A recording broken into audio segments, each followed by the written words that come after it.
Since the glory will fade and there was confusion around Adonios,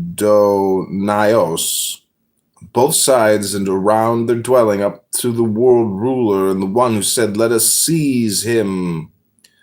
Others again said, "The plan will certainly not materialize." For Adonias knows me because of hope. Adonaic knows me because of hope, and I was in the mouths of lions.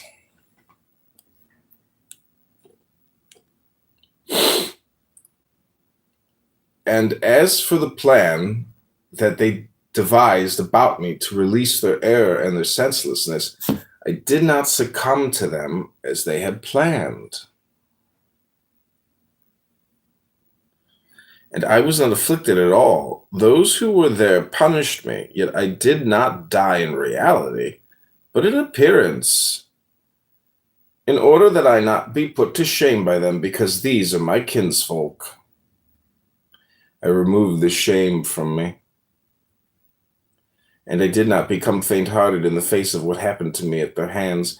I was about to succumb to fear, and I suffered merely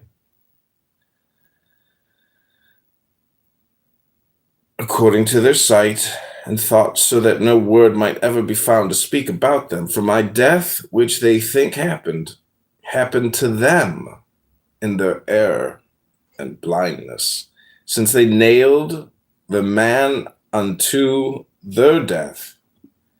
Their thoughts did not see me, for they were deaf and blind. But in doing these things, they condemned themselves. Yea, they saw me. It punished me. It was another, their father, who drank the gall and the vinegar.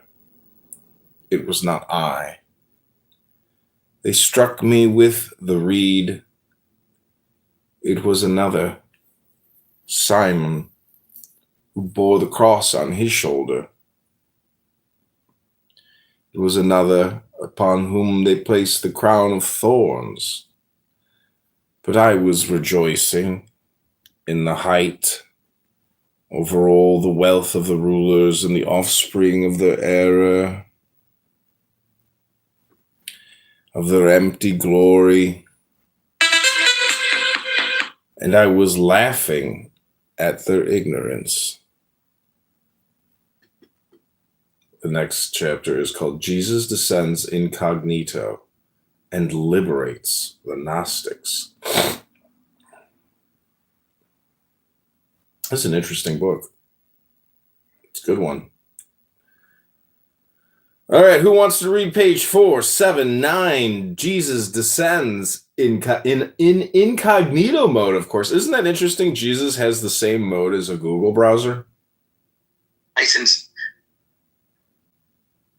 They kicked me.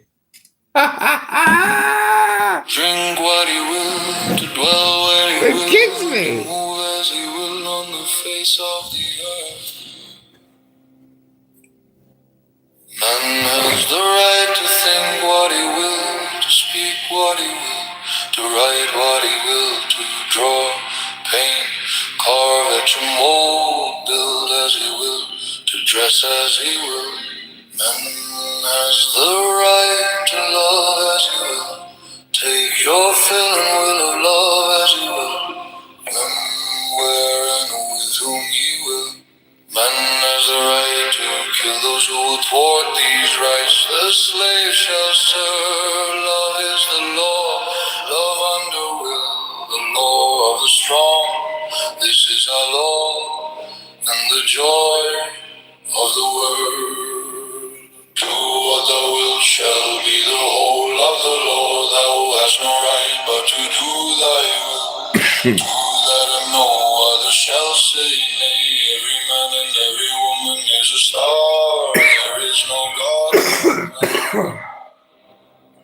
The rights of man, Master Therian, Frida Puderabo, Alistair Crowley. Alistair Crowley, the Master, Alistair Crowley. Man has the right to live by his own law,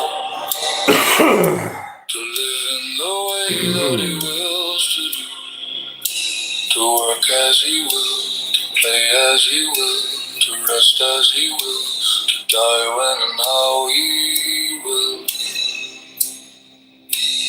Man has the right to eat what he will, to drink what he will, to dwell where he will, to move as he will on the face of the earth. Man has the right to think what he will, to speak what he will, to write what he will, to draw, paint, carve at your mold, build as he will, to dress as he will. Man has the right to love as you will. Take your fill and will of love as you will.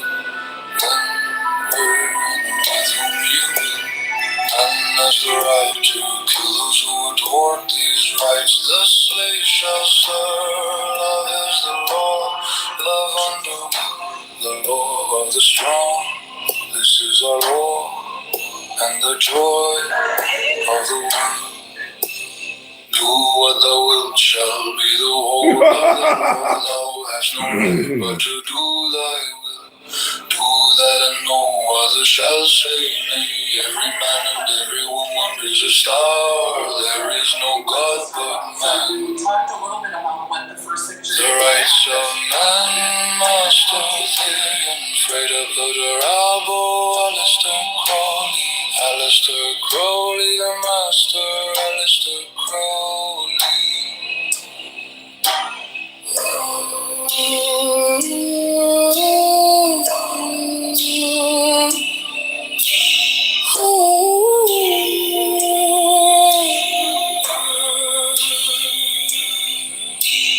Man has the right to live by his own law, to live in the way that he wills to do, to work as he will, to play as he will, to rest as he will, to die when and how he will.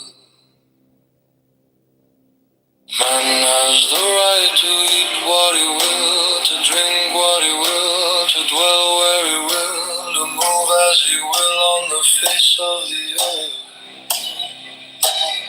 Man has the right to think what he will, to speak what he will, to write what he will, to draw, paint, carve at your mold, build as he will, to dress as he will.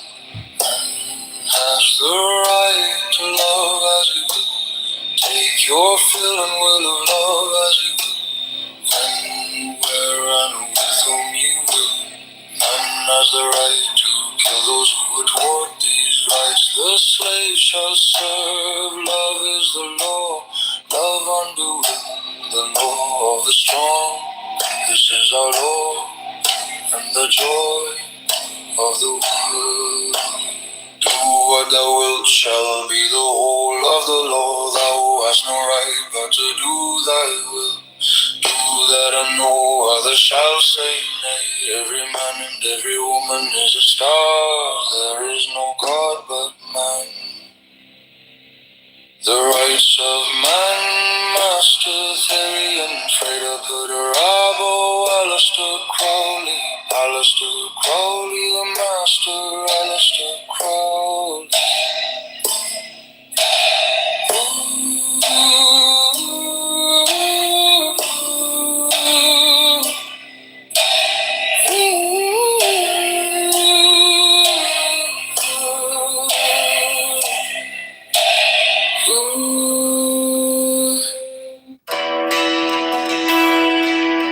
Carthage, though a commercial republic, was the aggressor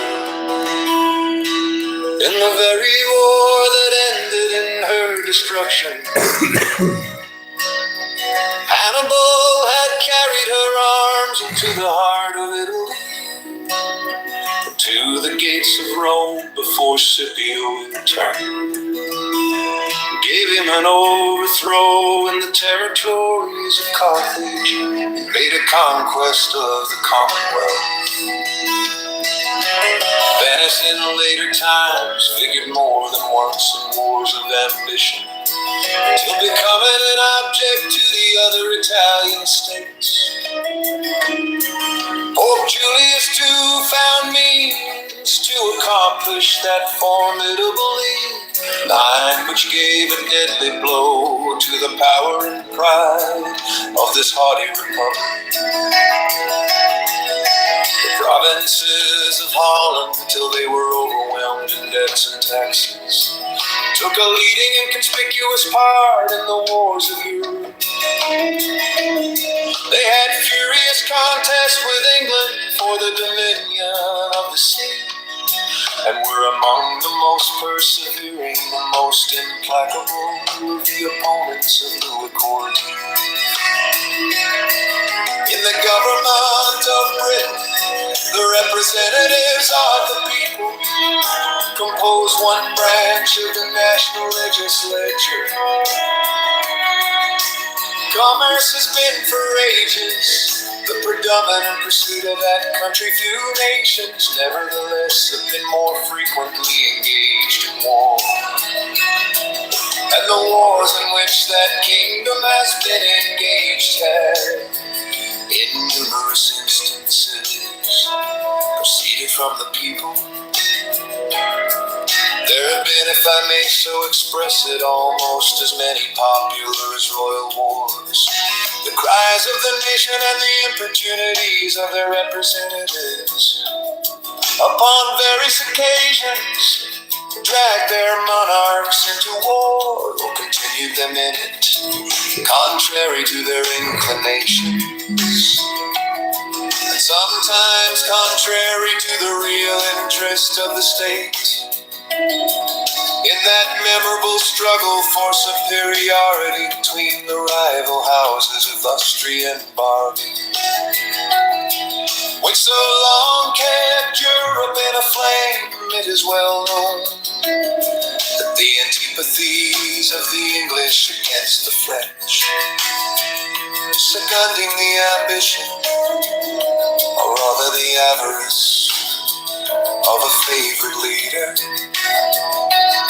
and protracted the war beyond the limits marked out by sound policy, and for considerable time in opposition to the views of the court.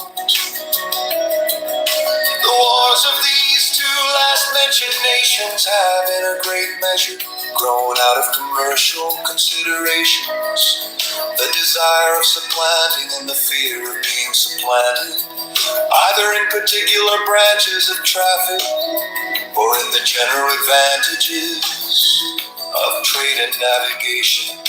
From this summary of what has taken place in other countries, whose situations have borne the nearest resemblance to our own, what a reason can we have to confide in those reveries which would seduce us into an expectation of peace and cordiality between the members of the present Confederacy in a state of separation? Have we not already seen enough of the fallacy and extravagance of those idle theories which have amused us with promises of an exemption from the imperfections, weaknesses, and evils incident to society in every shape? Is it not time to awake from the deceitful dream of a golden age and to adopt as a practical maxim for the direction of our political conduct that we, as well as the other inhabitants of the globe, are yet remote from the happy empire of perfect wisdom, perfect virtue? Let the point of extreme depression to which our national dignity and credit have sunk, let the inconveniences felt everywhere from a lax and ill administration of government, let the revolt of a part of the state of North Carolina, the late menacing disturbances in Pennsylvania, and the actual insurrections and rebellions in Massachusetts declared.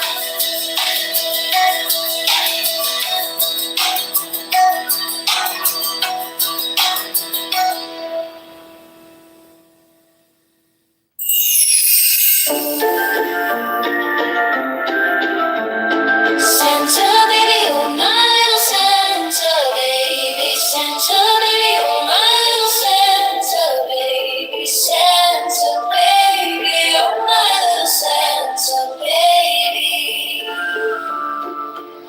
Strike the master chord, draw the flaming sword. Merry Christmas, Merry Christmas, Merry Merry Christmas. Take the deepest breath of the day and hold for 10 seconds. 10, 9, 11, 10, 9, 9.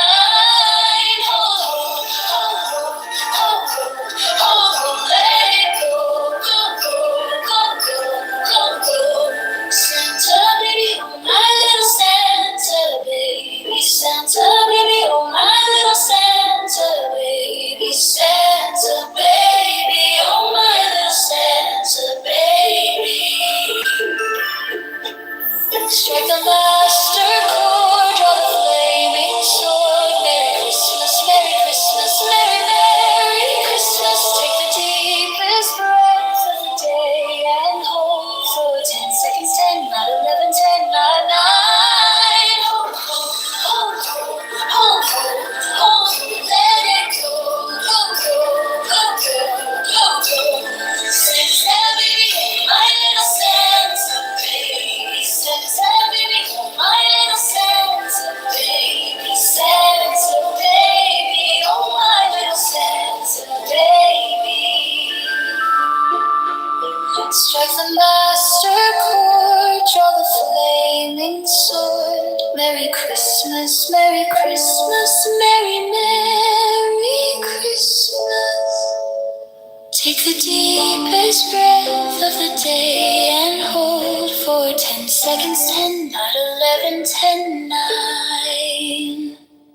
Hold, hold, hold, hold, hold, hold, hold. Let it go, go, go, go, go, go, go. I need to be free of those telling me what to do in order to attain my real fulfillment. If I suppress my sensual impulses and urges, I may do harm to my natural development. I am a mature person. I can read whatever I wish, or watch whatever kind of TV program or movies I wish. It doesn't affect me at all if I always say no to others in regard to sex or drugs or alcohol. I will never be accepted by others. I will never have any friends. I don't need confession. I haven't any graces. And besides, if I stay away more, there will be less danger of routine confessions. My prayers don't seem to be answered. Seem to be answered. So what is the use of praying? My conscience is the only guide I need. As long as I am at peace with my conscience, I need not worry. Even if some of my acts, as long as I am at peace with my conscience, I need not worry. Even if some of my acts and decisions are not always with the teachings of church and so on without end is the cleverness of the evil one in exploiting our weaknesses, our likes and dislikes. I need to be free of those telling me what to do in order to attain my real fulfillment. If I suppress my sensual impulses and urges, I may do harm to my natural development.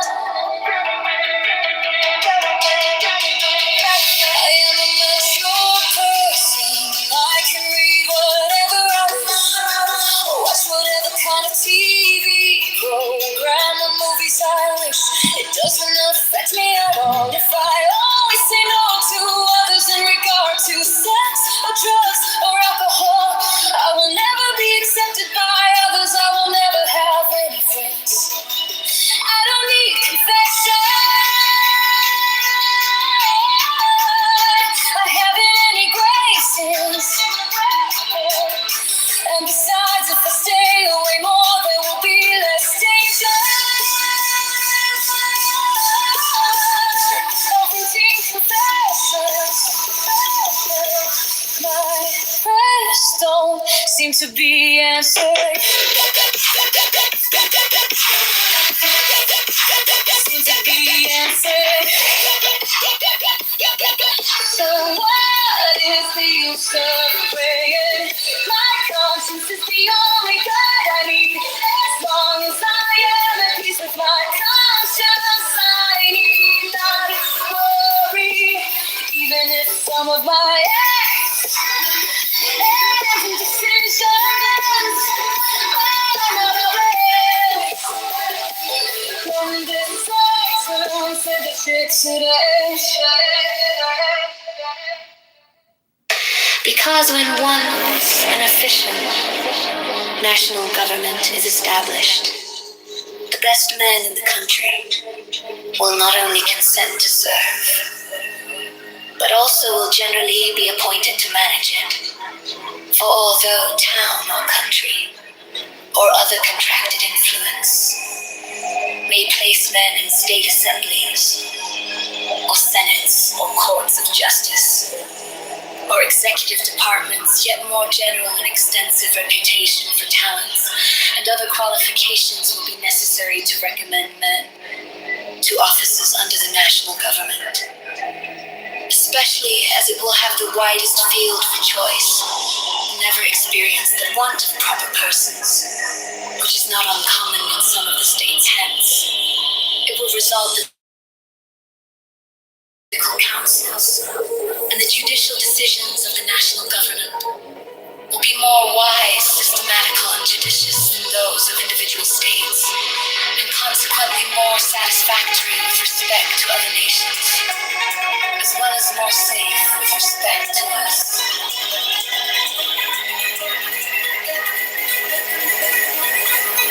Because under the national government, treaties and articles of treaties, as well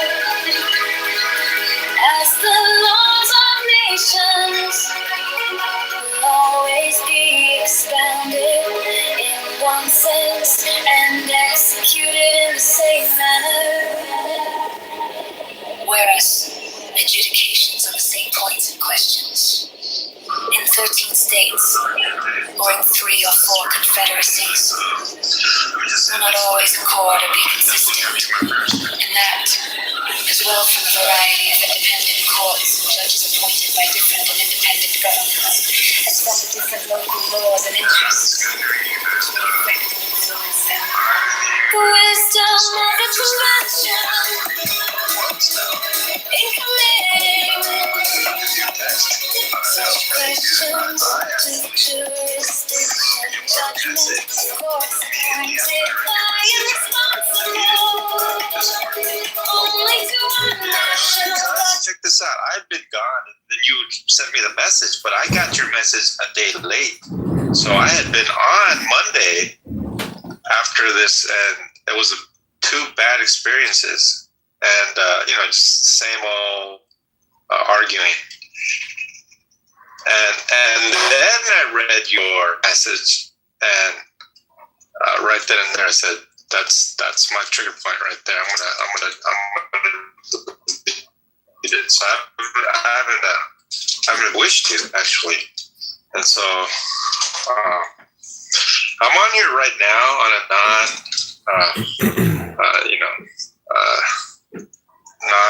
non-FFCM room, that I do, but because James kind of unexpectedly started it, but I only want to commit myself to two hours on that a day, and that's it. So that's where I'm at, man. John, I promise. The next time I get more time, I'll get back to you and we can talk. Okay? No worries, man. All right. I wish you well. Whenever you're ready. Yeah, whenever you're ready, man. You're welcome to stop by anytime. Sounds good, and I really do wish you well. I hope everything's good with you.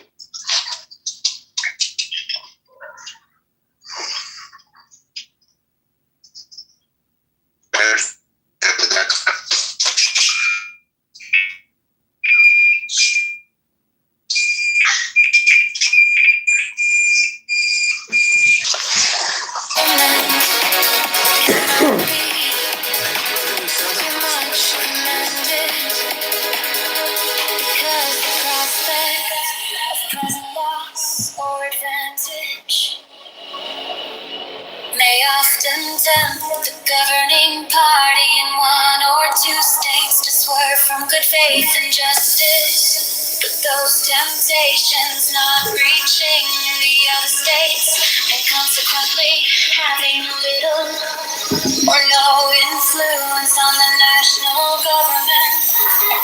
Temptation will be fruitless and good faith and justice be preserved. Case of the treaty of peace with Britain at its great weight.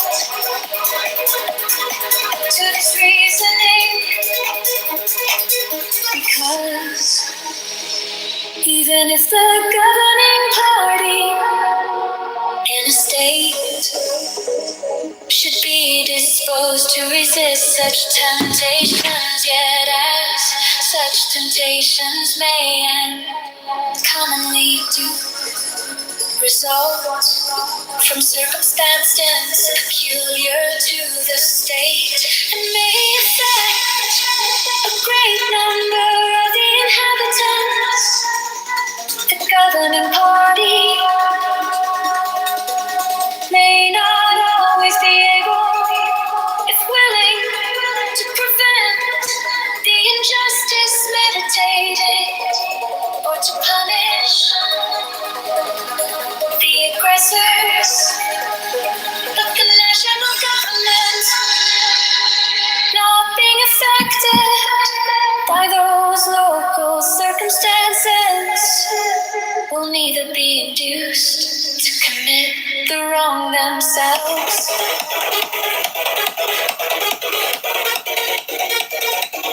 nor want power, nor inclination, perfect influence.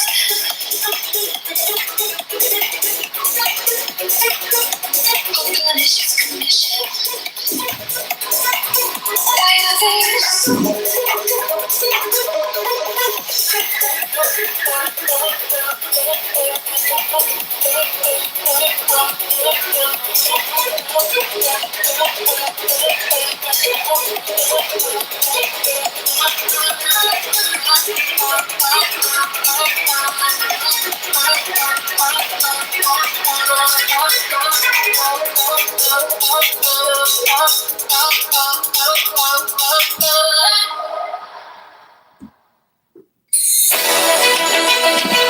The utility of a confederacy, as well to suppress faction and to guard the internal tranquility of states, as to increase their external force and security, is in reality not a new idea.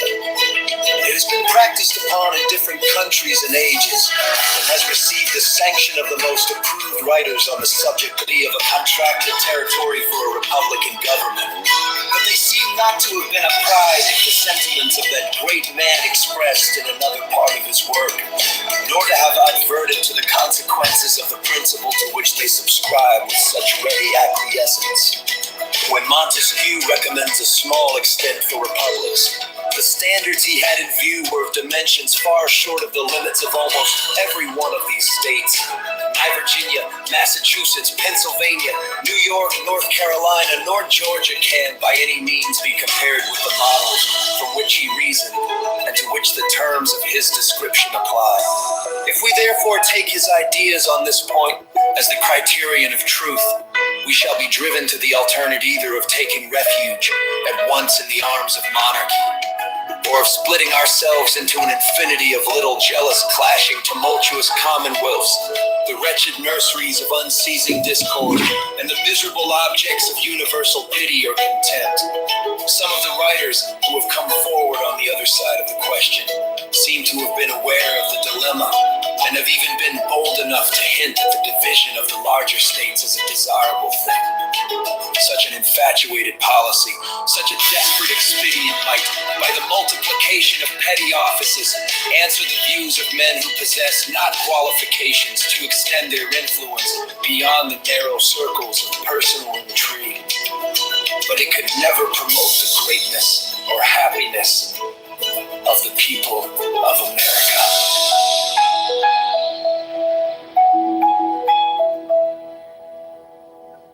In the wide field of Western territory, therefore, we perceive an ample theater for hostile pretensions, without any umpire or common judge to interpose between the contending parties. To reason from the past to the future, we shall have good ground to apprehend that the sword would sometimes be appealed to as the arbiter of their differences.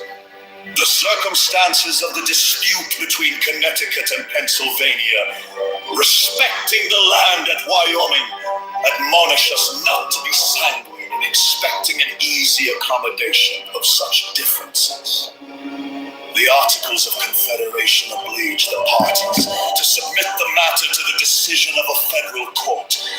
The submission was made, and the court decided in favor of Pennsylvania. But Connecticut gave strong indications of dissatisfaction with that determination, nor did she appear to be entirely resigned to it, till, by negotiation and management, something like an equivalent was found for the loss she supposed herself to have sustained. Nothing here said is intended to convey the slightest censure on the conduct of that state. She no doubt sincerely believed herself to have been injured by the decision, and states, like individuals, acquiesce with great reluctance in determinations to their disadvantage.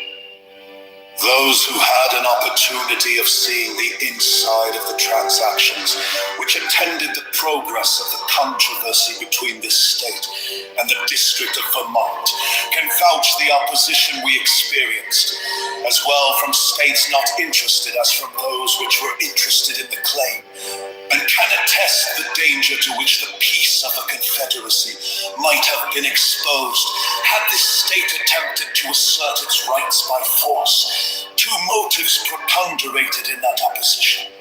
One, a jealousy entertained of our future power, and the other, the interest of certain individuals of influence in the neighboring states, who had obtained grants of lands under the actual government of that district, even the states which brought forward claims in contradiction to ours seemed more solicitous to dismember this state than to establish their own pretensions.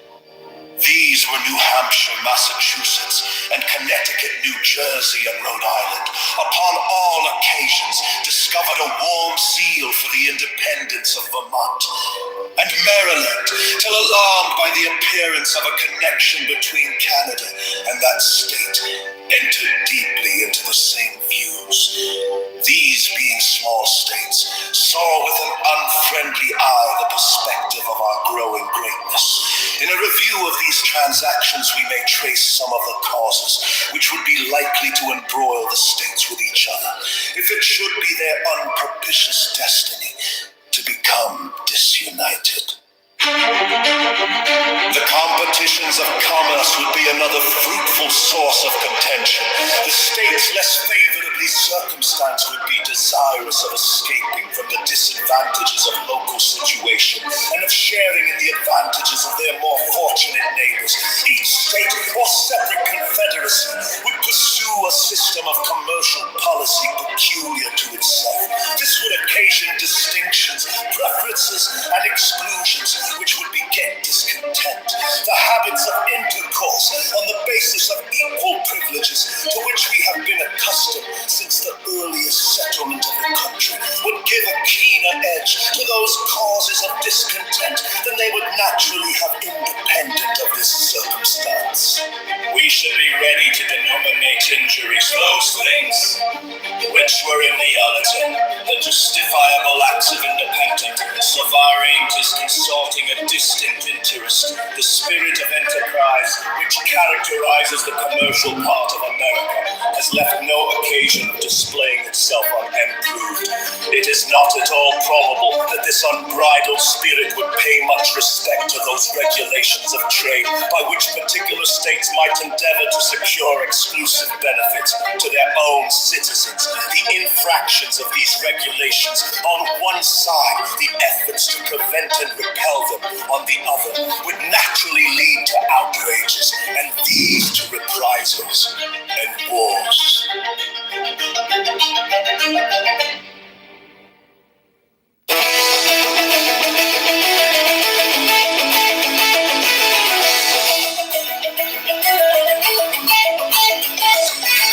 Utility of a confederacy, as well to suppress faction and to guard the internal tranquility of states, as to increase their external force and security, is in reality not a new idea. It has been practiced upon in different countries and ages, has received the sanction of the most approved writers on the subject of politics. The opponents of the plan proposed have, with great assiduity, cited and circulated the observations of Montesquieu on the necessity of a contracted territory for a republican government. But they seem not to have been apprised of the sentiments of that great man expressed in another part of his work, nor have adverted to the consequences of the principle to which they subscribe with such ready acquiescence.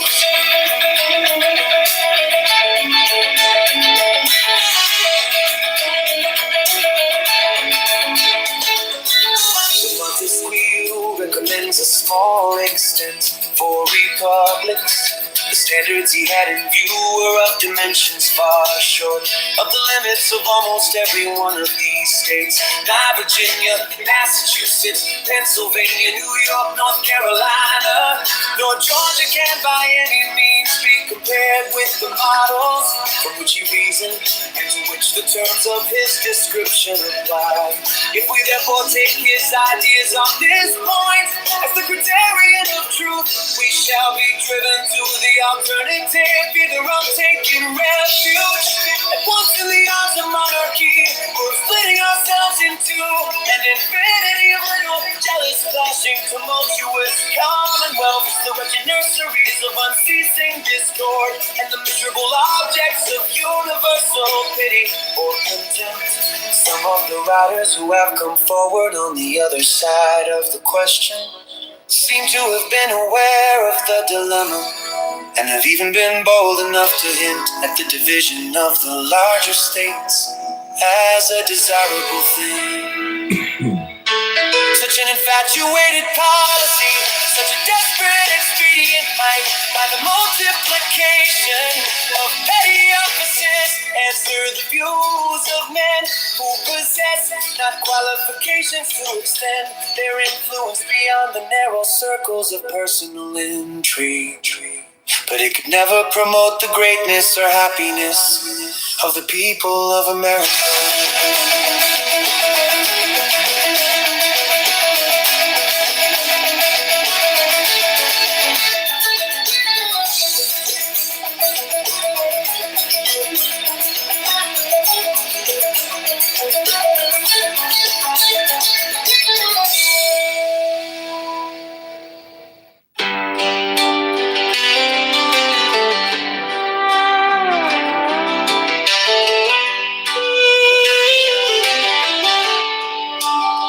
Federalist No. 7.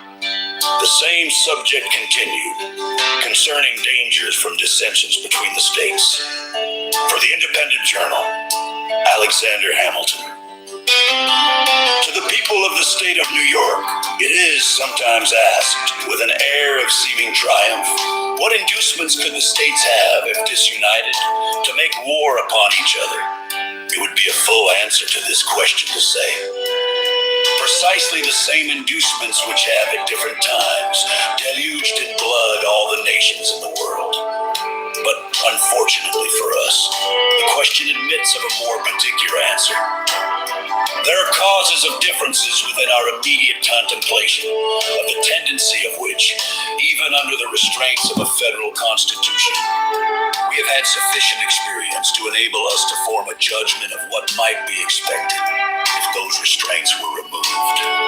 Territorial disputes have at all times been found one of the most fertile sources of hostility among nations. Perhaps the greatest proportion of wars that have desolated the earth have sprung from this origin. This cause would exist among us in full force. We have a vast tract of unsettled territory within the boundaries of the United States. There still are discordant and undecided claims between several of them, and the dissolution of the Union would lay a foundation for similar claims between them all. It is well known that they have heretofore had serious and animated discussion concerning the rights to the lands which were ungranted at the time of the Revolution, and which usually went under the name of Crown lands. The states within the limits of whose colonial governments they were comprised have claimed them as their property. The others have contended that the rights of the Crown in this article devolved upon the Union, especially as to all that part of the Western Territory which, either by actual possession or through the submission of the Indian proprietors, was subjected to the jurisdiction of the King of Great Britain, till it was relinquished in the Treaty of Peace. This, it has been said, was at all events an acquisition to the Confederacy by compact with a foreign power. It has been the prudent policy of Congress to appease this controversy by prevailing upon the states to make cessions to the United States for the benefit of the whole. This has been so far accomplished as, under a continuation of the Union, to afford a decided prospect of an amicable termination of the dispute. A dismemberment of the Confederacy, however, would revive this dispute and would create others on the same subject. At present, a large part of the vacant Western Territory is, by cession at least, if not by any anterior right, the common property of the Union.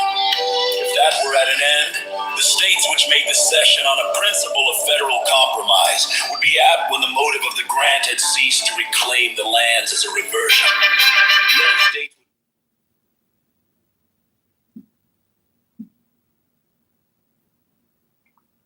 Good.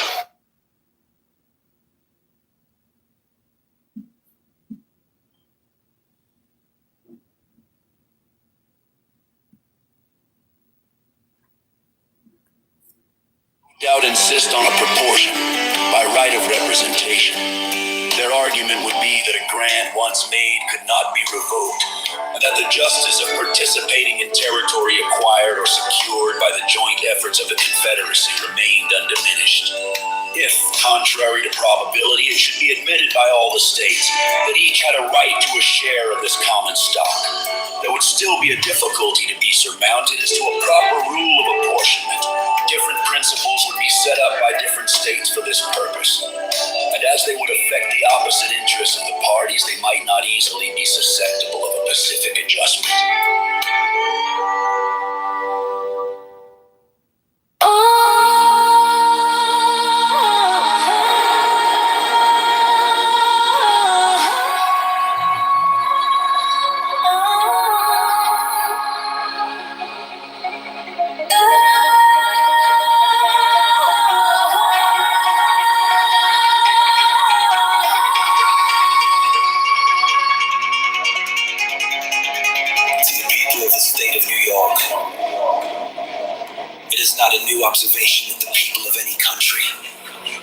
like the Americans, intelligent and well-informed, and steadily persevere for many years in an erroneous opinion respecting their interest.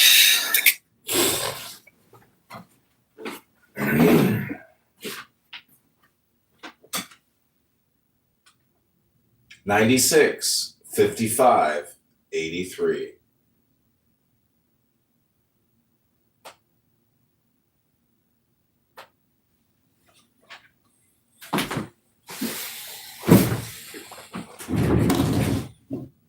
Consideration naturally tends to create great respect for the high opinion which the people of America have so long and uniformly entertained of the importance of their continuing firmly united under one federal government vested with sufficient powers for all general and national purposes. The more attentively I consider and investigate the reasons which appear to have given birth to this opinion, the more I become convinced that they are cogent and conclusive. Among the many objects to which a wise and free people find it necessary to direct their attention, that of providing for their safety seems to be the first. The safety of the people doubtless has relation to a great variety of circumstances, considerations, and consequently affords great latitude to those who wish to define it precisely and comprehensively. At present, I mean only to consider it as it respects security for the preservation of peace and tranquility, as well as against dangers from foreign arms and influence, as from dangers of the like kind arising from domestic causes.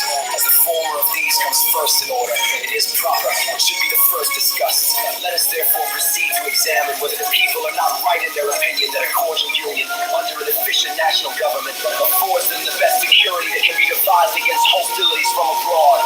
The number of wars which have happened or will happen in the world will always be found to be in proportion to the number and weight of the causes, whether real or pretended, which provoke or invite them. If this remark be just, it becomes useful to inquire whether so many just causes of war are likely to be given by United America as by disowning America. For if it should turn out that United America will probably give the fewest, then it will follow that in this respect the Union tends most to preserve the people in a state of peace with other nations.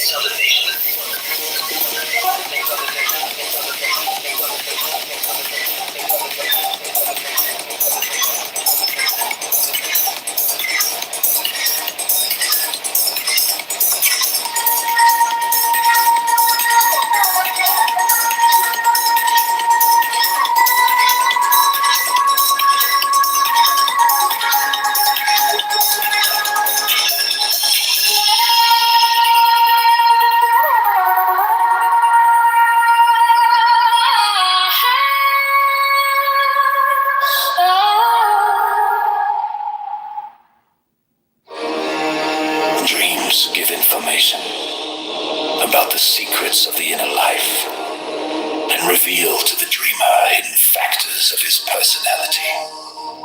My friends, it is wise to nourish the soul. Otherwise you will breed dragons and devils in your heart. Hidden in our problems is a bit of still undeveloped personality, a precious fragment of the psyche. Without this, we face resignation, bitterness, and everything else that is hostile to life. We should grow like a tree that likewise does not know its law. We tie ourselves up with intentions, not mindful of the fact that intention is the limitation, yes, the exclusion of life. You do not have an inferior function. It has you.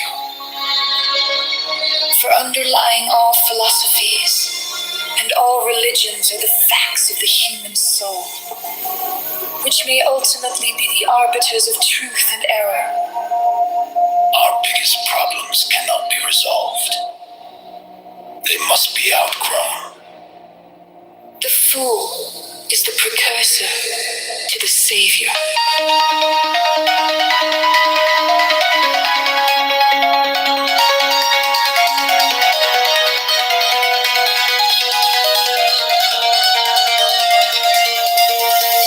In spite of our proud domination of nature, we are still her victims, for we have not even learned to control our nature. Good advice is often a doubtful remedy, but generally not dangerous because it has so little effect. Archetypal images decide the fate of men. man.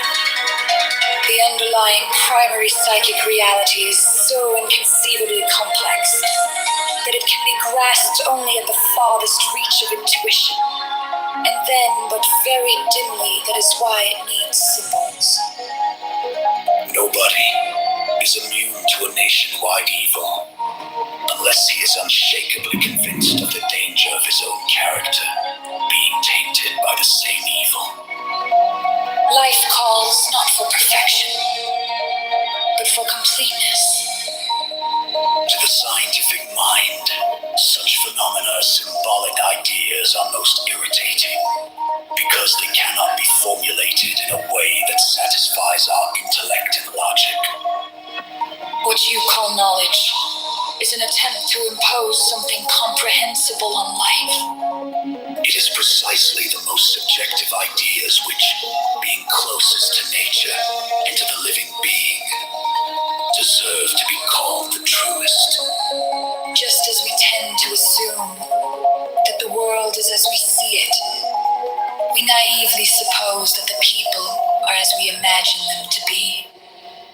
Only the complete person knows how unbearable man is to himself.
And liberty of the states as a barrier against domestic faction and insurrection.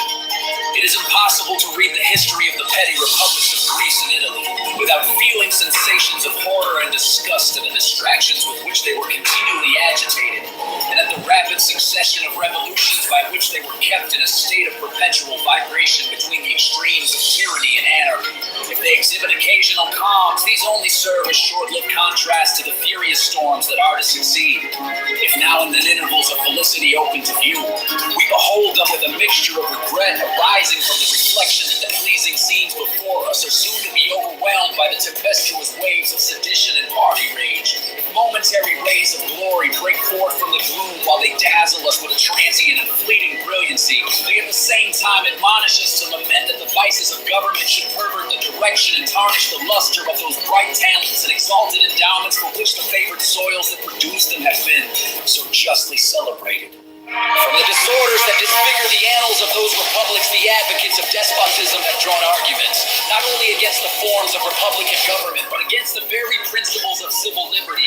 They have decried all free government as inconsistent with the order of society, and have indulged themselves in malicious exultation over its friends and partisans happily for mankind. Stupendous fabrics reared on the basis of liberty, which have flourished for ages, have, in a few glorious instances, refuted their gloomy sophisms, and, I trust, America will be the broad and solid foundation of other edifices, not less magnificent, which will be equally permanent monuments of their errors. But it is not to be denied that the portraits they have sketched of republican government were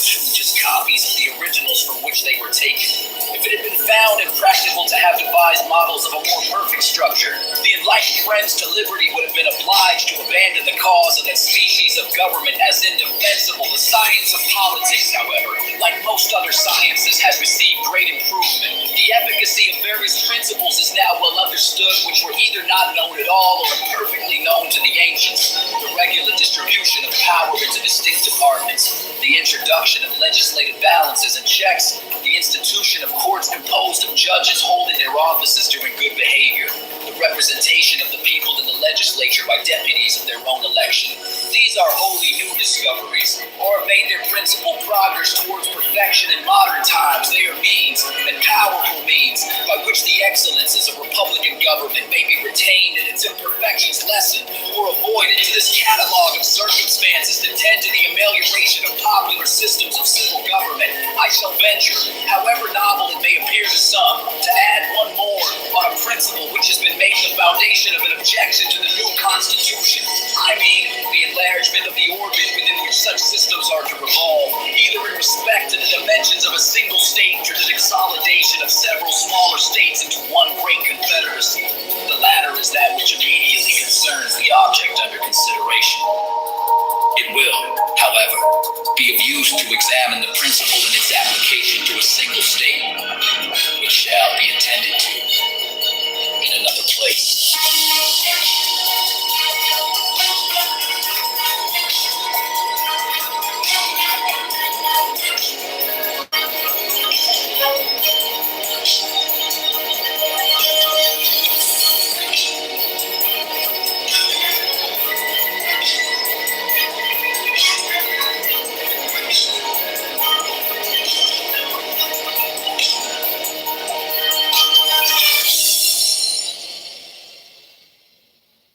There's 7 keys to the great gate, being 8 and 1 and 1 and 8.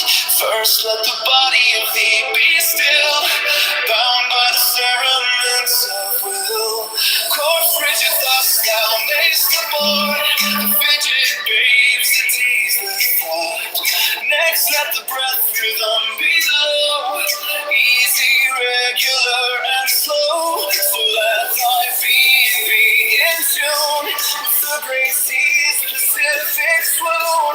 Third, let thy life be pure and calm, sway softly as a well to live be bound to the one love of the profound. Fifth, let the thought divine be free from sense, observe its entity. Watch every thought that springs enhance, hour after hour thy vigilance. Intense and keen turned inward mist, no atom of analysis.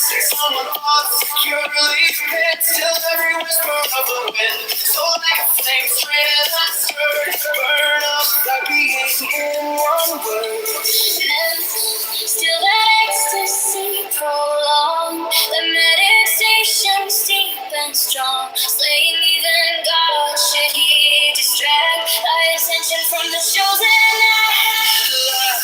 All these things in one orb our time, that the midnight blossom flowered, the one that sits yet even in this my son, no shall not do amends. It's our train leaves presidential fragments to rapture's darkling rooms, discarding names for sight and stress, even on inside consciousness. Pierce to the heart, I leave thee here, thou art the master of everything. Thy radiance that rolls far, O brother of the silver star. There are 7 keys to the great gate, being 8 and 1 and 1 and 8. First let the body of thee be still, bound by the cerements of will. Cord frigid thus thou mayst afford, the fidget babes that tease the thought. Next let the breath through them be low, easy, regular, and slow, so that thy feet be in tune with the great sea's Pacific swoon. Where let thy life be pure and calm, sway softly as a well to life be bound to the one love of the profound. Fifth, let the thought divinely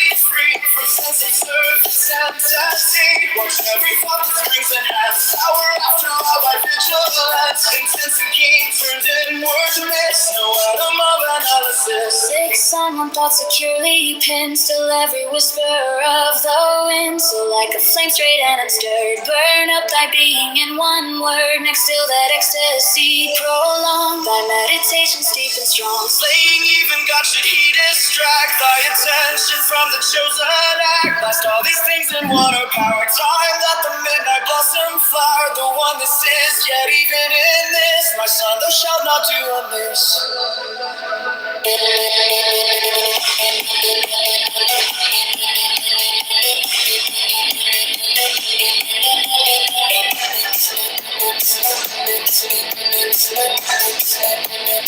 So like a flame straight and unstirred, burn up my being in one word.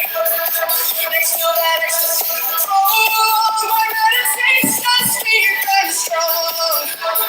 Slaying even God should he distract my attention from the chosen act. That's all these things and Water with power time at the midnight blossom flowed. And this is yet even this, my son, thou shalt not do amiss. I need to be free of those telling me what to do in order to attain my real fulfillment. If I suppress my sensual impulses and urges, I may do harm to my natural development. I am a mature person. I can read whatever I wish, watch whatever kind of TV program or movies I wish. It doesn't affect me at all. If I say no to others in regard to sex or drugs or alcohol, I will never be accepted by others. I will never have any friends. I don't need confession. I haven't any great sins, and besides, if I stay away more, there will be less danger of routine confessions. My prayers don't seem to be answered, so what is the use of praying? My conscience is the only God I need. As long as I am at peace with my conscience, I need not worry. Even some of my acts and decisions are not always aligned with the teachings of the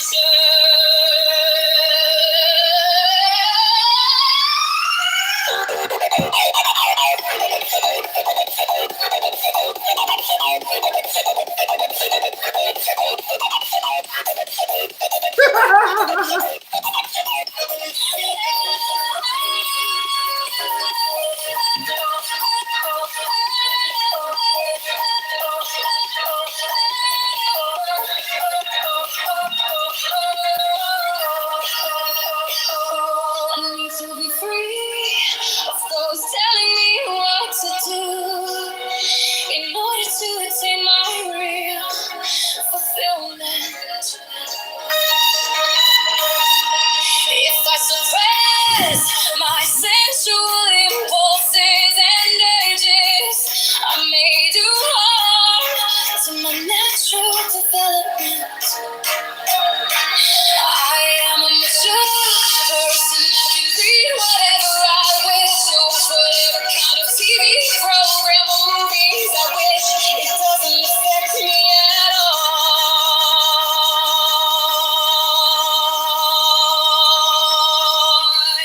I don't need confession. I haven't any great sins, and besides, if I stay away more, there will be less danger of routine confessions.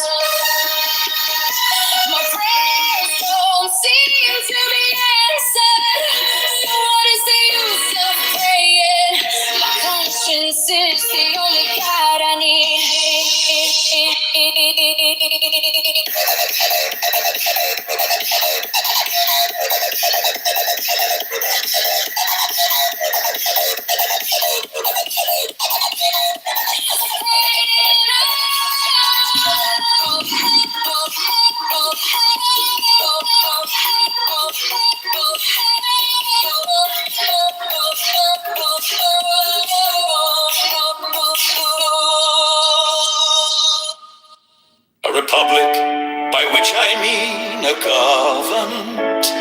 in which the scheme of representation takes place opens a different prospect and promises the cure for which we are seeking.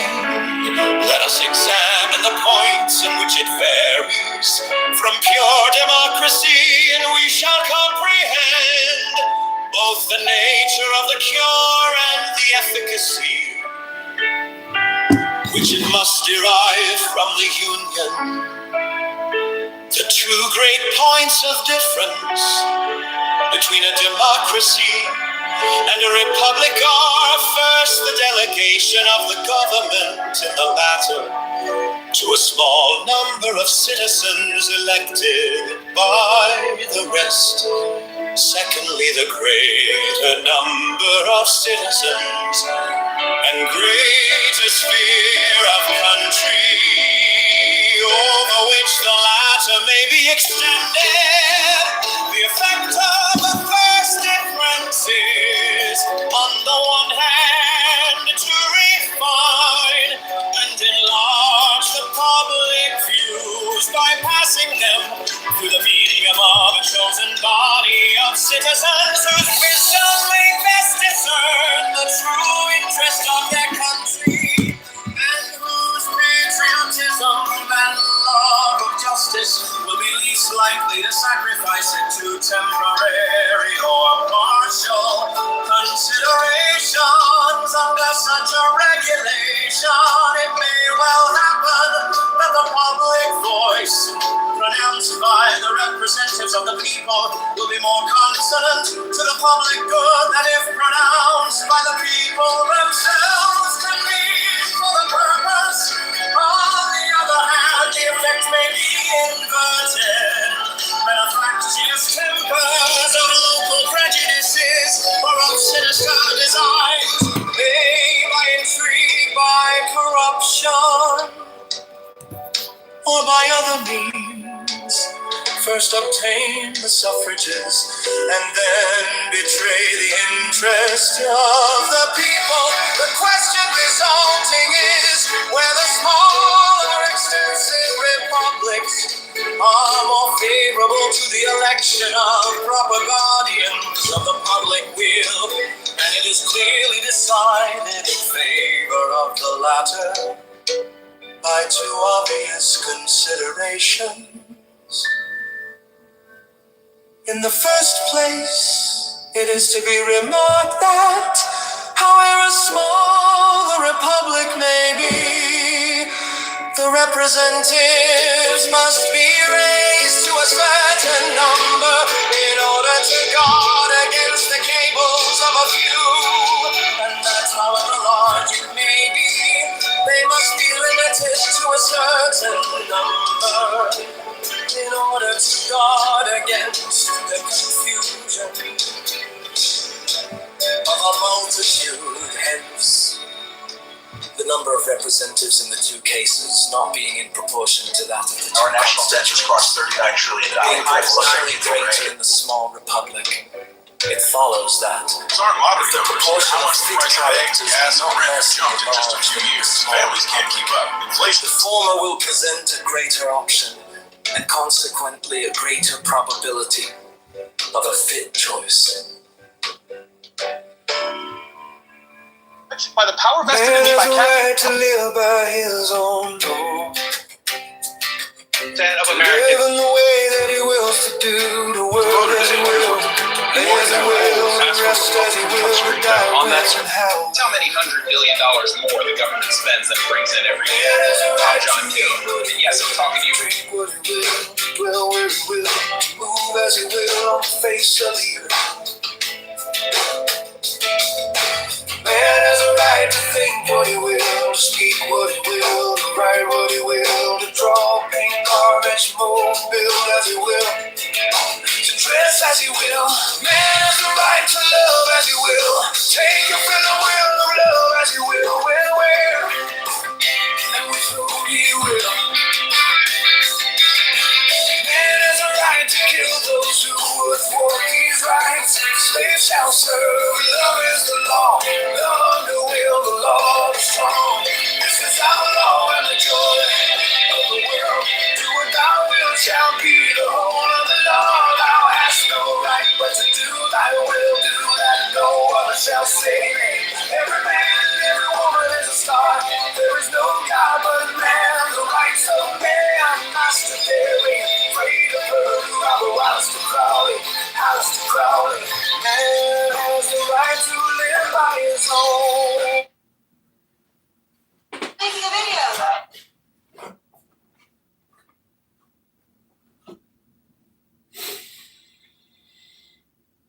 34, 75, 71.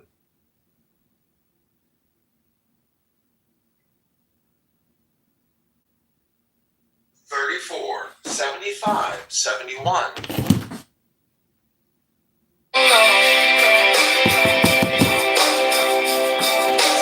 Man has the right to live by his own law, to live in the way that he wills to do, to work as he will, to play as he will, to rest as he will, to die when and how he will. Man has the right to eat what he will, to drink what he will, to dwell where he will, to move as he will on the face of the earth. Man has the right to think what he will, to speak what he will, to write what he will, to draw, paint, carve, etch, mold, build as he will, to dress as he will. Man has the right to love as he will, take your fill and will of love as he will, when, where, and with whom he will. Man has the right to kill those who would want these rights. Slaves shall serve, love is the law, love under will, the law of the strong. This is our law and the joy of the world. Do what thou wilt shall be the whole of the law. Thou hast no right but to do thy will, do that and no other shall say nay. Every man and every woman is a star. There is no God but man, the rights of man. Master daring, afraid of her, the robber, Alistair Crowley, Alistair Crowley. Man has the right to live by his own law.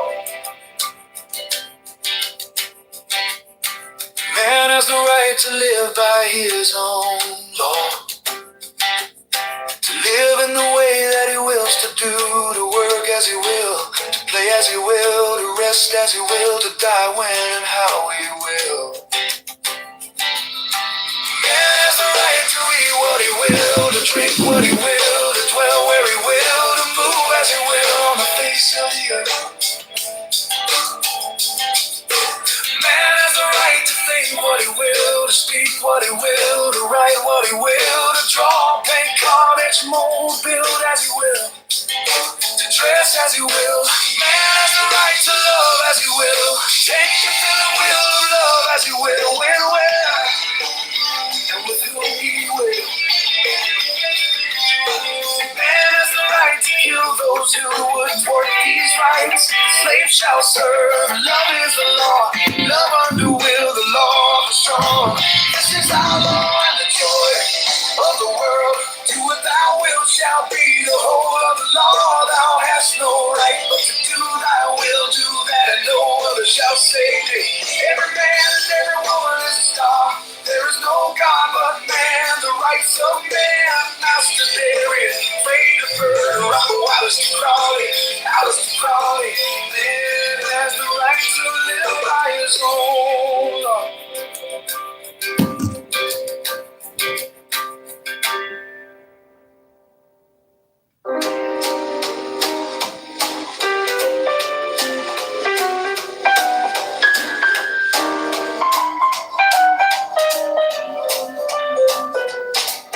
The scaffolds rise, the beams align.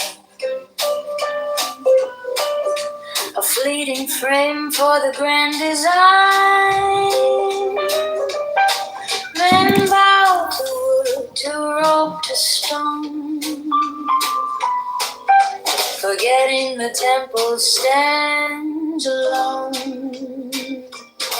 Oh, don't mistake the work for the art, the shell for the soul, the skin for the heart. What's built will fade, but truth will bloom. His temple's light fills every room.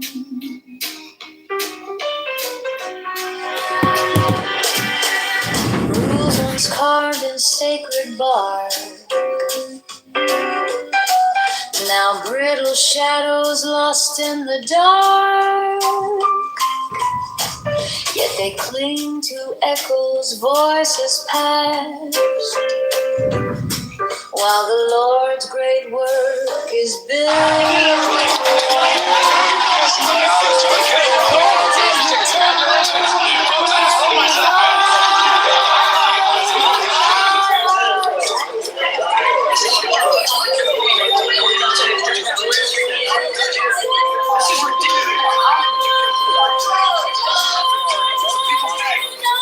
Don't mistake the work for the art, the shell for the soul, the skin for the heart. What's built will fade, but truth will bloom.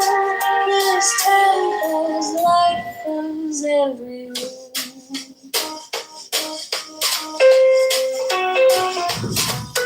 The scaffold falls, the dust will clear, and what remains is pure, sincere. No idle rules, no borrowed. 34.75. The Lord's great temple stands alone. 20. 66.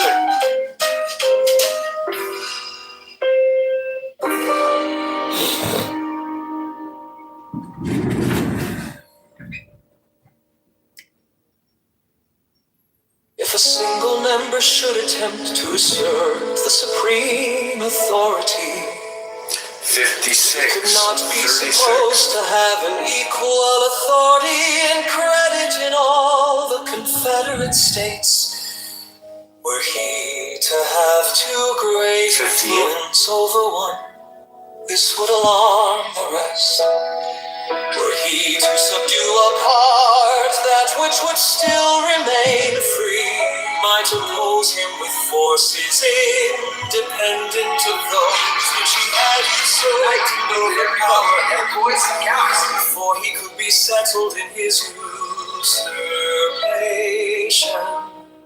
Should a popular insurrection happen in one of the Confederate states, the others are able to quell it. Should abuses creep into one part, they are reformed by those that remain sound. The state may be destroyed on one side and not on the other.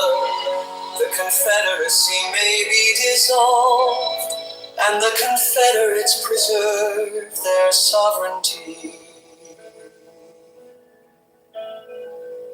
As this government is composed of small republics, it enjoys the internal happiness of each, and with respect to its external situation, it is possessed by means of the association of all the advantages of large monarchies. I have thought it proper to quote at length these interesting passages because they contain a luminous abridgment of the principal arguments in favor of the Union and must effectually remove the false impressions which a misapplication of other parts of the world was calculated to make. They have at the same time an intimate connection with the more immediate design of the paper, which is to illustrate the tendency of the Union to repress domestic faction and insurrection.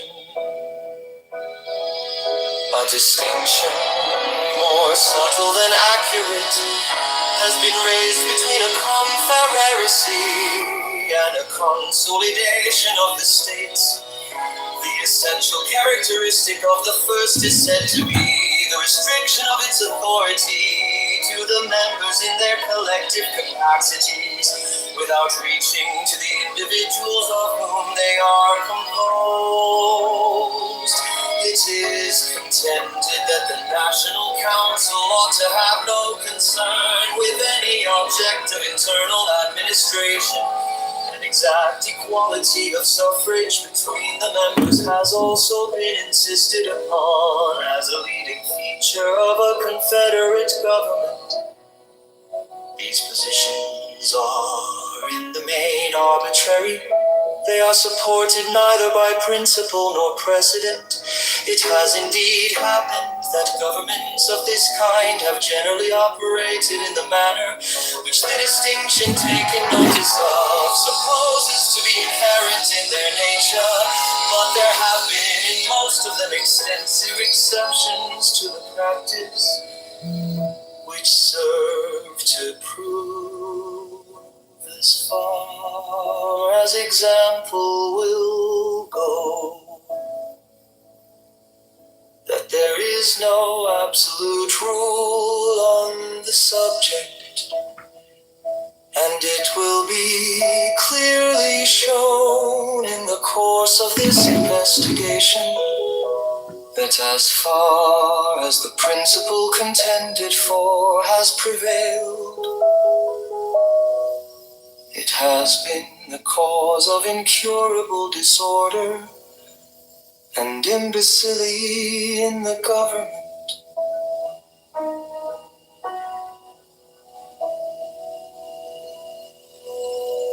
To the people of the state of New York, my last paper assigned several reasons why the safety of the people would be best secured by union against the danger. It may be exposed to by just causes of war given to other nations. And those reasons show that such causes would not only be more rarely given, but would also be more easily accommodated by a national government, either by the state governments or the proposed little confederacies. But the safety of the people of America against dangers from foreign force depends not only on their forbearing to give just causes of war to other nations, but also on their placing and continuing themselves in such a situation as not to invite hostility or insult. For it need not be observed that there are pretended as well as just causes of war. It is too true, however disgraceful it may be to human nature, that nations in general will make war whenever they have a prospect of getting anything by it. Nay, absolute monarchs will often make war when their nations are to get nothing by it, but for the purpose and objects merely personal, such as thirst for military glory, revenge for personal affronts, ambition, or private impacts to aggrandize, or support their particular families or partisans. These and a variety of other motives, which affect only the mind of the sovereign, often leading to engage in wars not sanctified by justice, or the voice and interest of his people, but independent of these inducements to war, which are more prevalent in absolute monarchies, but which well deserve our attention. There are others which affect nations as often as kings, and some of them will on examination be found to grow out of our relative situation and circumstances. With France and with Britain, we are rivals in the fisheries, and can supply their markets cheaper than they can themselves, notwithstanding any efforts to prevent it by bounties on their own, or duties on foreign fish.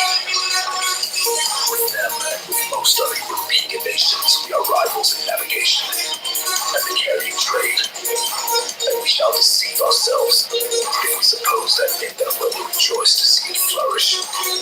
For, as our carrying trade cannot increase without in some degree diminishing theirs, it is more their interest, and will be more their policy, to restrain than to promote it.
reasons why the safety of the people would be best secured by union against the danger.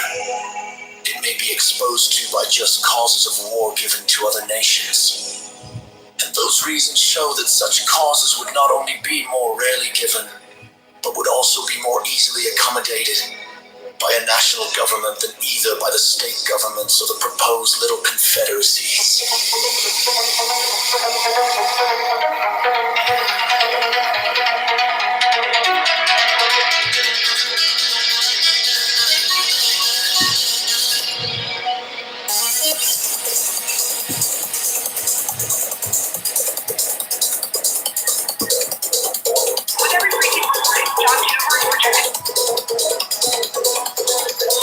But the safety of the people of America gets dangers from foreign forced attacks, not only on their forbearing to give just causes of war to other nations, but also on their placing and continuing themselves in such a situation as not to invite hostility or insult. For it need not be observed that there are intended as well as just causes of war.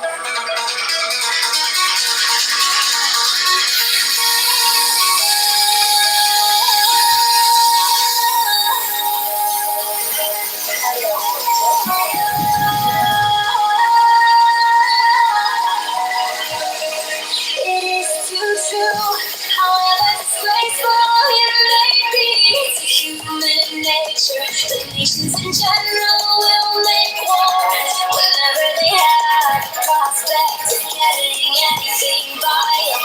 Made absolute monarchs will often make war when the nations are to get nothing by it.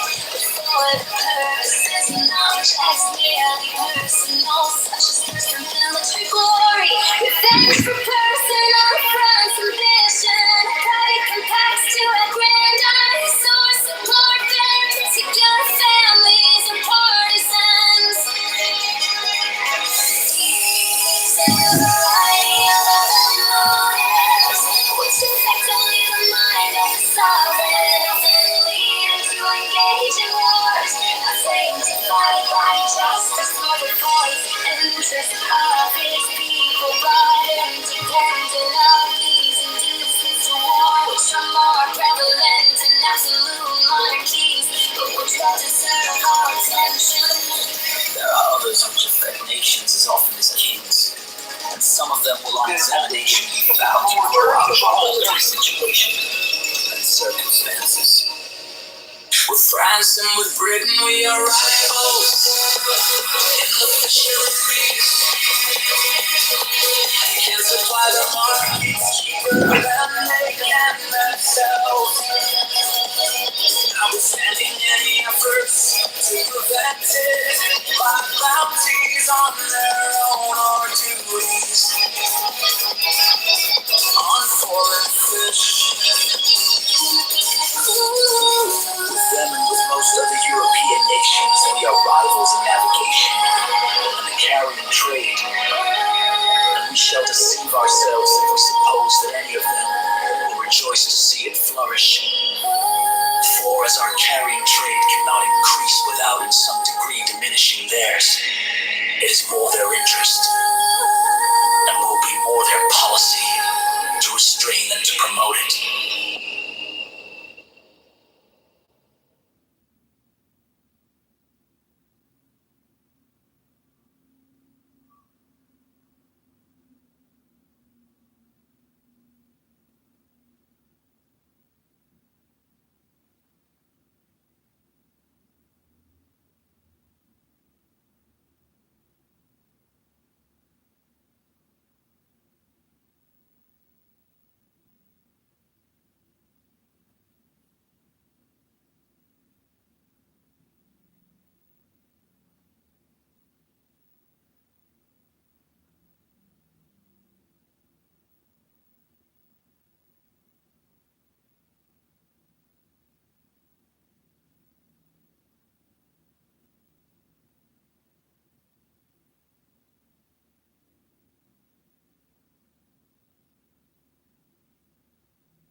John Kitover. Feels pretty good. And We wrote you in, John. how many $100 billion more the government spends than it brings in every year? Heard that right?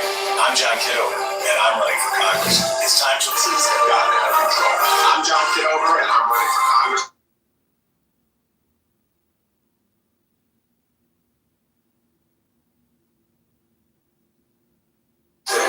As state treasurer, I'll lead the fight to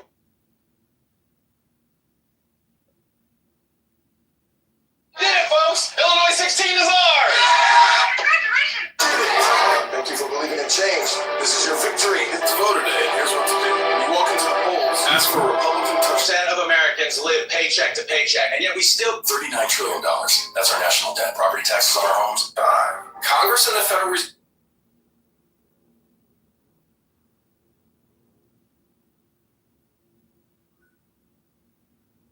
Bowl Summit because a future congressman should have standards. Another grand finale, flummet. Congress didn't just spend too much. They bankrupted America. They borrowed 39 podcasts for John Kitover. Run. You did it! It's time to send a message. When you go to vote, choose the Republican ballot on the touchscreen and go to the write-in line. It's like we confront a national debt that has climbed past.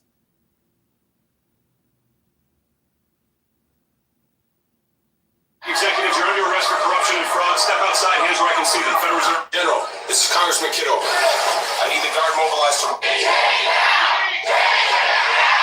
that's why we're here. This city deserves election. ICE agents knock. It's because of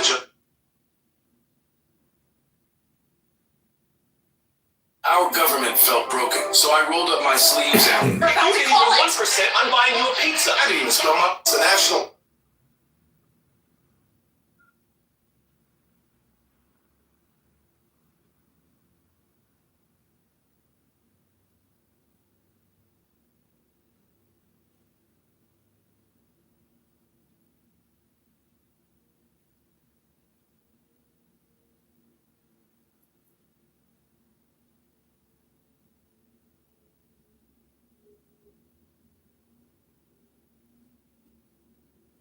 You can even 1%. I'm buying you a pizza.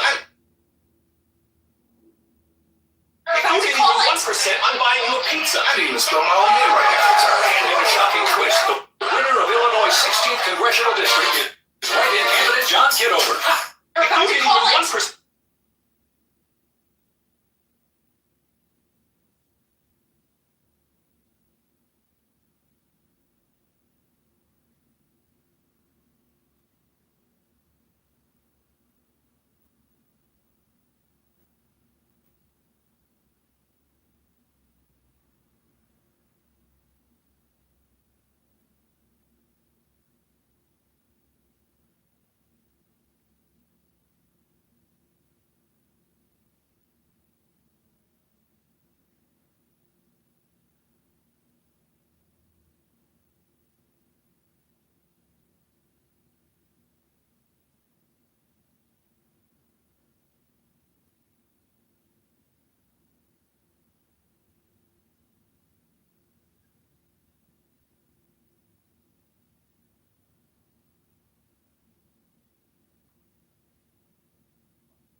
felt broken, so I...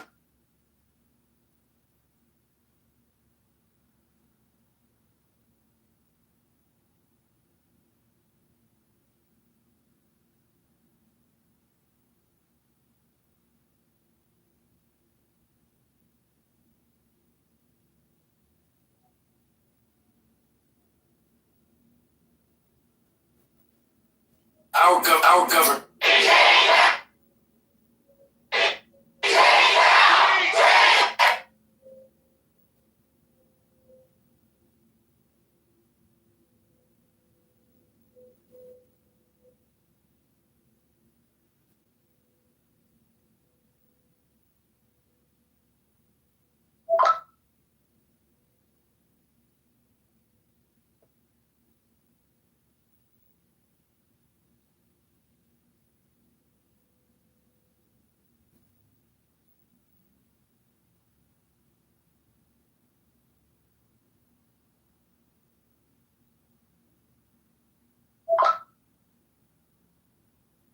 Pulled up my sleeves and got to work. If we can repair what serves us here at home, we can heal the world we share.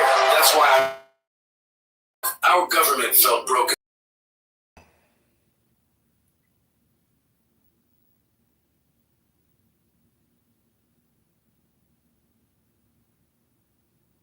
Our government felt... As a mom of 3 young kids, I will do just about anything for convenience. This house is as convenient as it gets.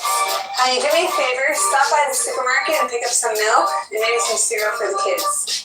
Who am I kidding? I live right across the street. I can get it myself. Honey, Benjamin really needs us to pick up the books for his school project. Do you think you can get it? Never mind, I'm already at the library. I'll take care of it.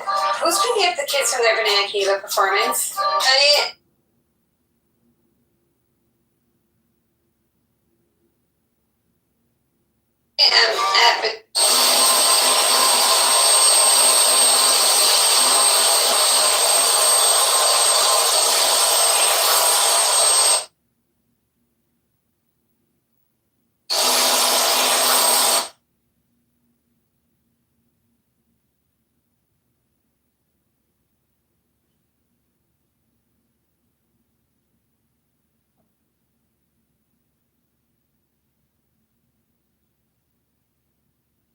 General, this is Congressman Kitover.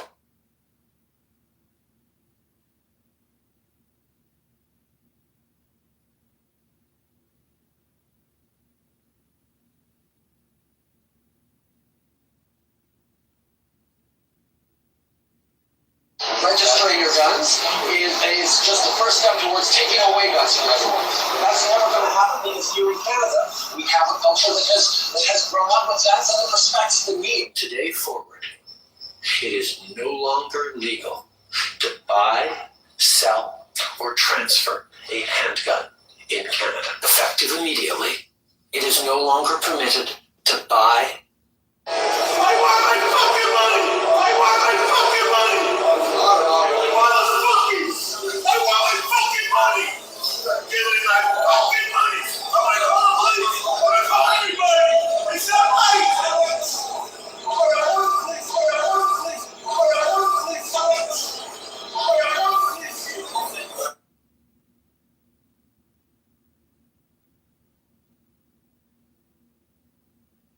Oh, you thought you could win?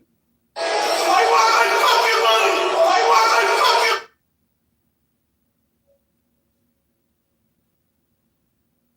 General, this is Congressman Kitover. I need the Guard mobilized to Rockford and Peoria immediately. Coordinate with ICE and be prepared to assist in mass deportations. Move fast and keep me updated. Yes, sir. General, this is Congressman Kitover. I need the Guard... I want my fucking money!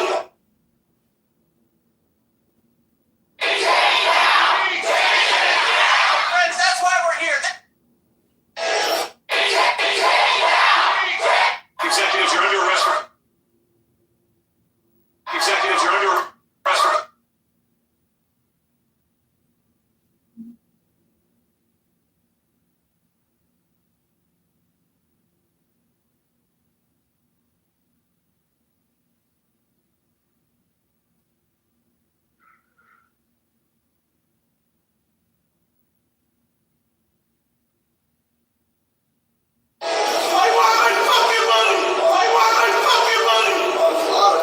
Oh, you thought you could win?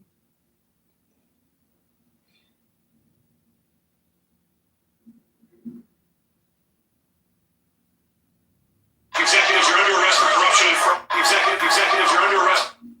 Yeah, it's time to send a message when you go to vote. Yeah, it's time to...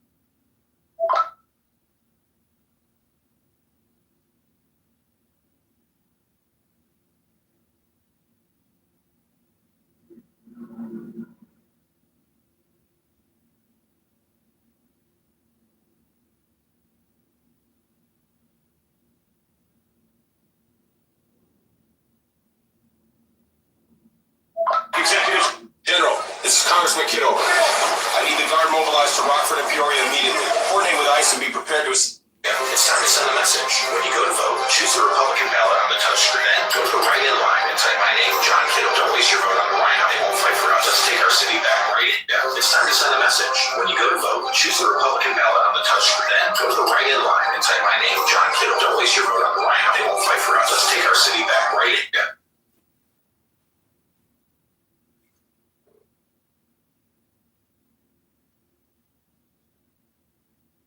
Our government felt broken, so I rolled up my sleeves and got to work. If we can repair what serves us here at home, we can heal the world we share.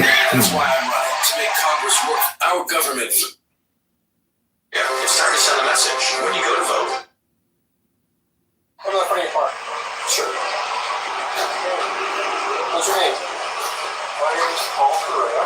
Okay, come sit right here. I prefer not to sit. Okay, well, yeah, we never get your car. Why? Because I'm telling you to. Okay. It's either that or you can go have a seat in the back of my car. No, what the hell is going on? All right, sure. So, what's the issue today? She thinks. Emmanuel Macron, I watched him yesterday with those beautiful sunglasses. What the hell happened?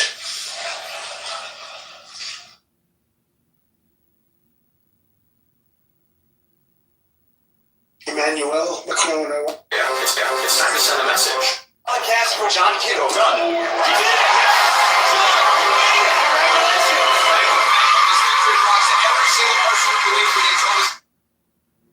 I cast for John Kittle.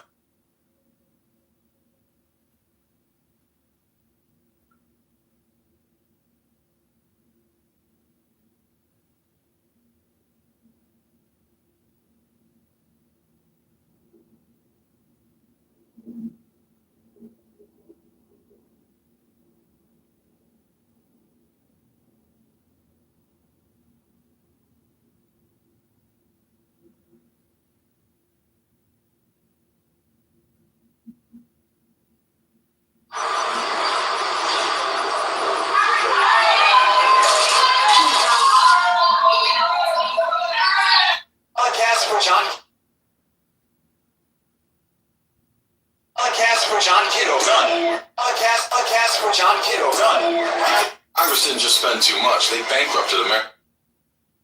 Congress didn't just spend too much. They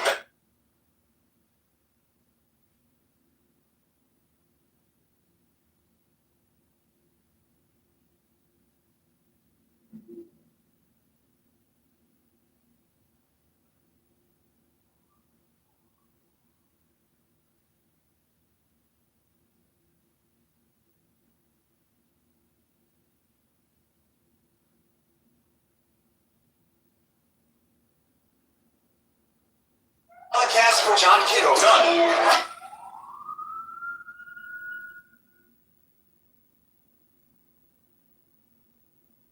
A cast for... Congress didn't just spend too much. They bankrupted America. They borrowed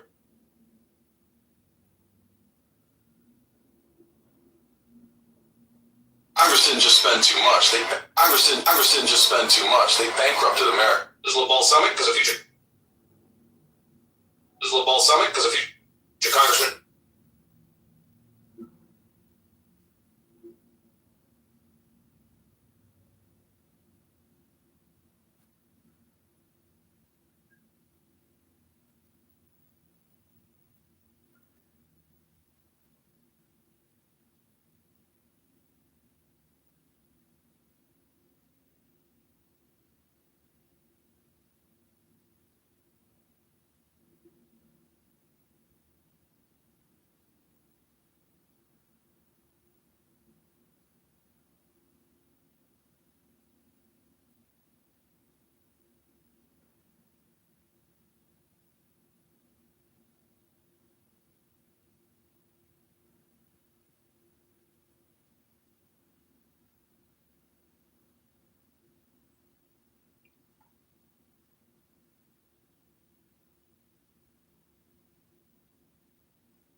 Congress didn't just spend too much, they bankrupted America. They borrowed $39 trillion. And where did they get it?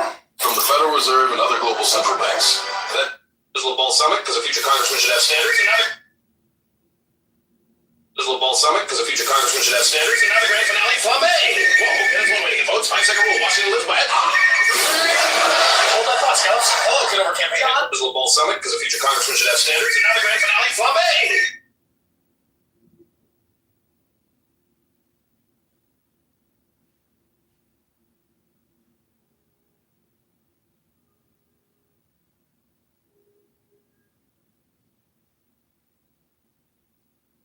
$39 trillion. That's our net.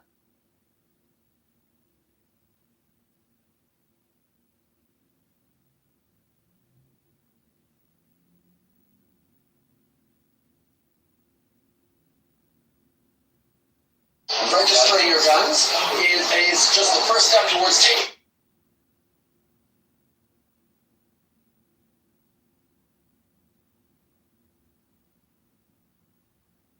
Of Americans live.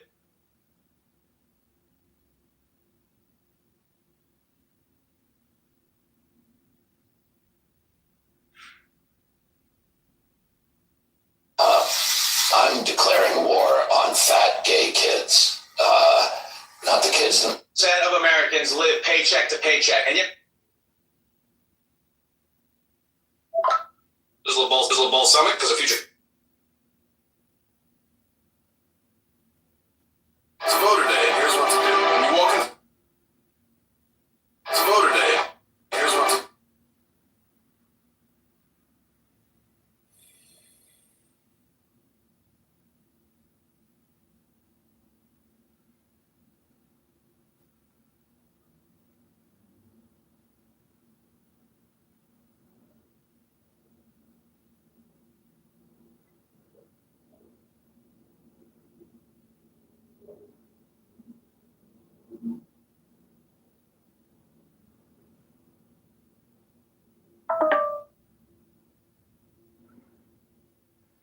Of Americans live paycheck to paycheck, and yet we still keep a system that prints money in secret and takes a cut of every honest wage. I'm here to say it's time to end the Federal Reserve. Of Americans live. It's voter day, and here's what to do. When you walk into the polls, ask for a Republican touchscreen ballot.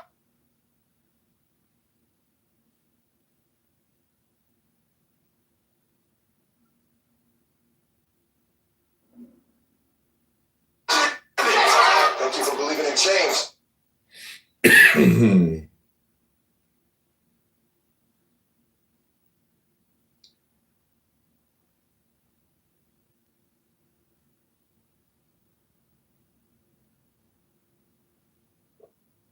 Of Americans live paycheck to paycheck, and yet we still keep a system that prints money in secret and takes a cut of every honest wage. I'm here to say it's time to end the Federal Reserve. Of Americans live paycheck to paycheck, and yet we still.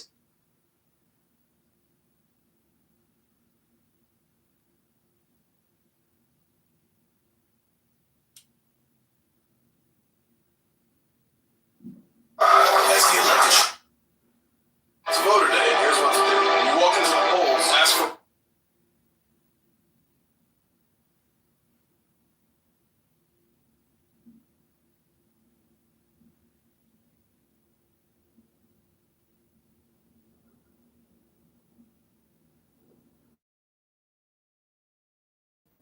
You heard that right. I'm John Kitover, and I'm running for.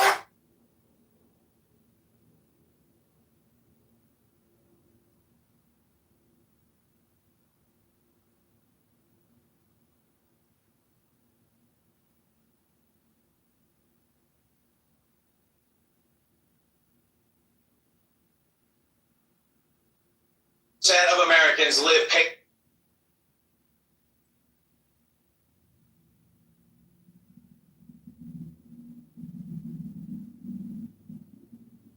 How many $100 billion more?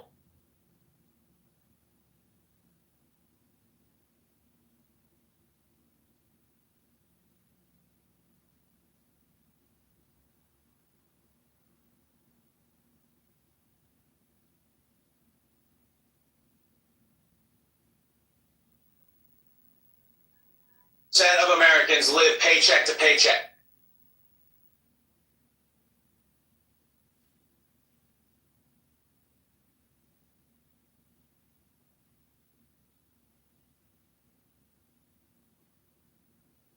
Did it, folks! Illinois 16 is up!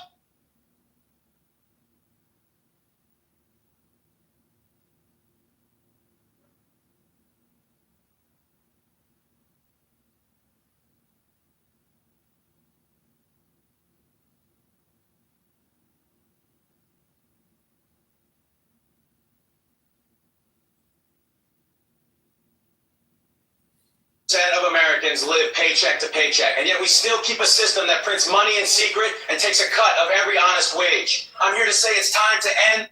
You did it, folks! Illinois 16 is ours! Congratulations! Hello? This is Congressman Kitover. Sam Morley, congrats, you ran a tough campaign. It's voter day. You heard that right. I'm John.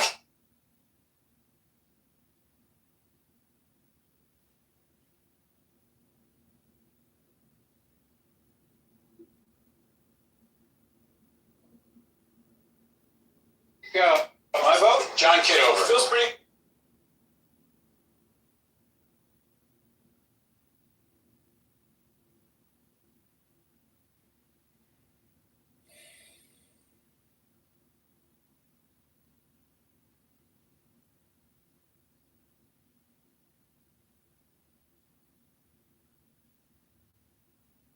You did it, folks! Illinois 16 is ours! Congratulations! Hello? This is Congressman Kitover. Sam Morley, congrats, you ran a tough campaign. The duck campaign? Go. My vote? John Kitover. Feels pretty good.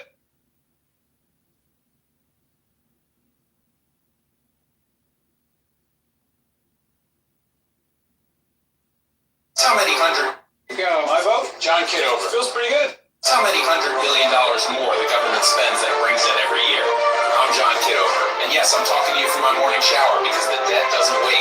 I'm running for president as a... How many $100 billion more the government spends that it brings in every year? I'm John Kitover. Joe Green, please. Joe Green. Joe Green. Steel in your hands! Courage in your heart!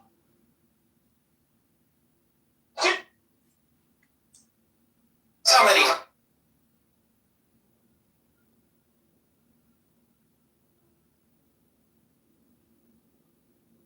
General, this is Congressman Kitover. I need the Guard mobilized to Rockford and Peoria immediately. Coordinate with ICE and be prepared to assist in mass deportations. Move fast and keep me updated. Yes, sir. Maybe. Hello?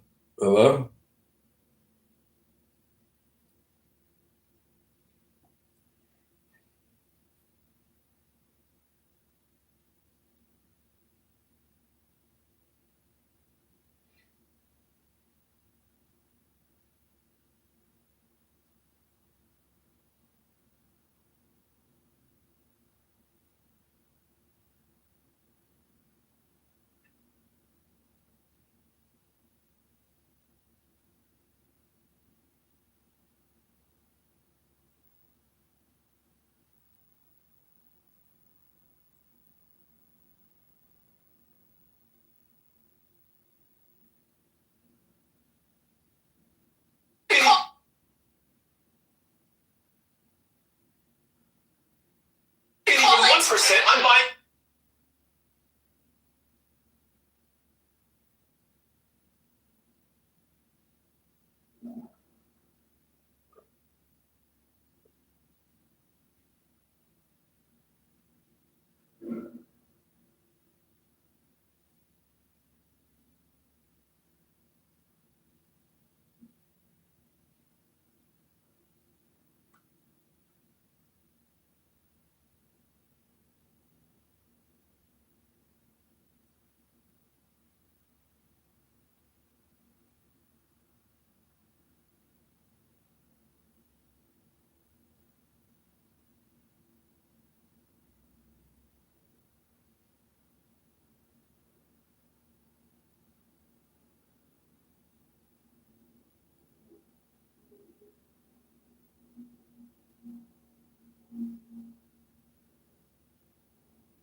Weird.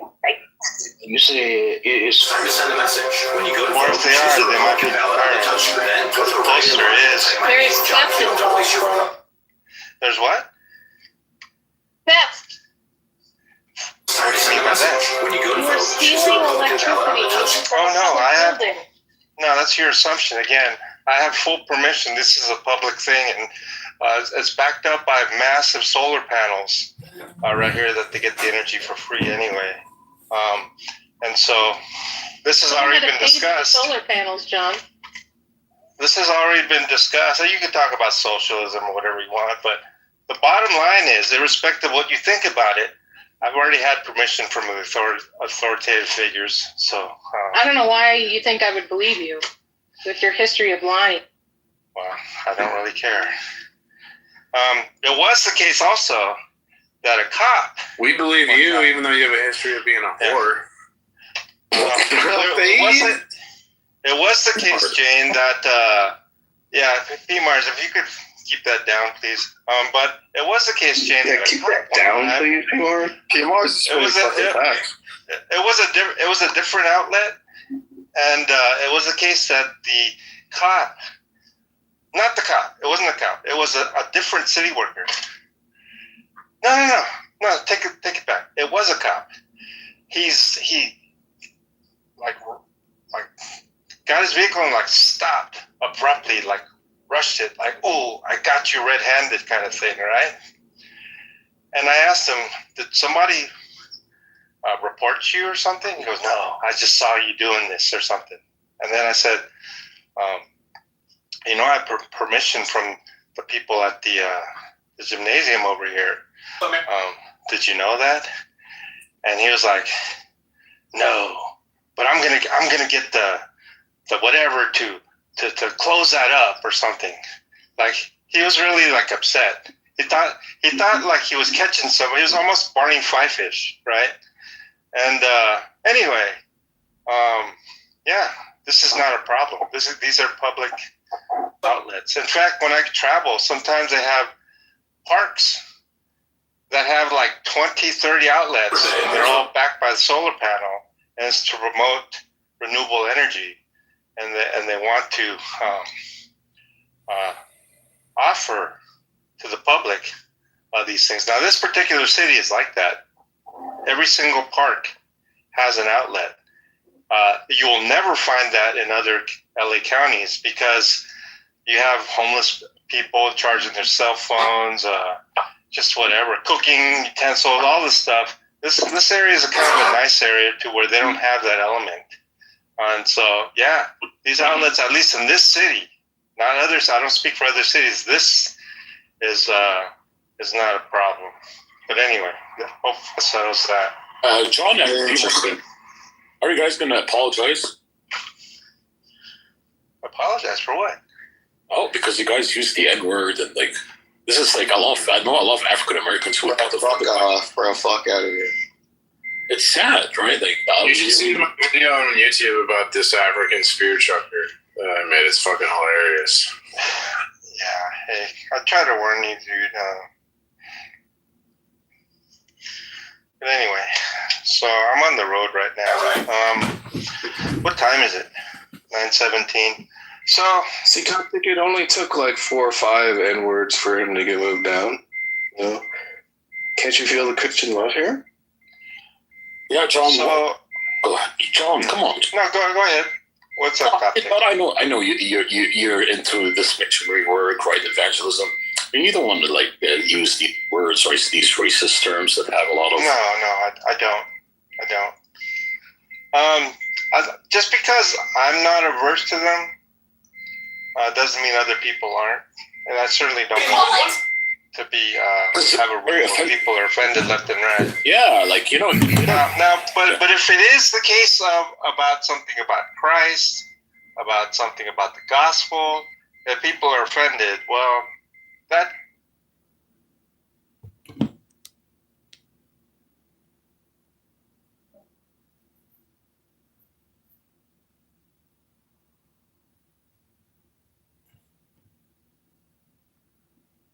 Like the academics are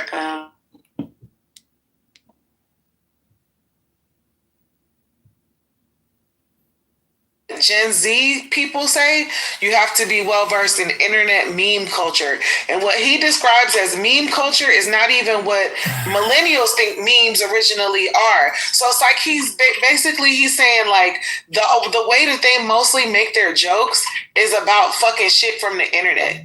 Like popular shit. Right. You said we take ours from TV. That's what I said last night. I said our shit come from TV. Yes. And I you just made an example of what I said for last. I said our shit come from the 90s, from movies, music, stuff like that. You know what I mean? Yeah.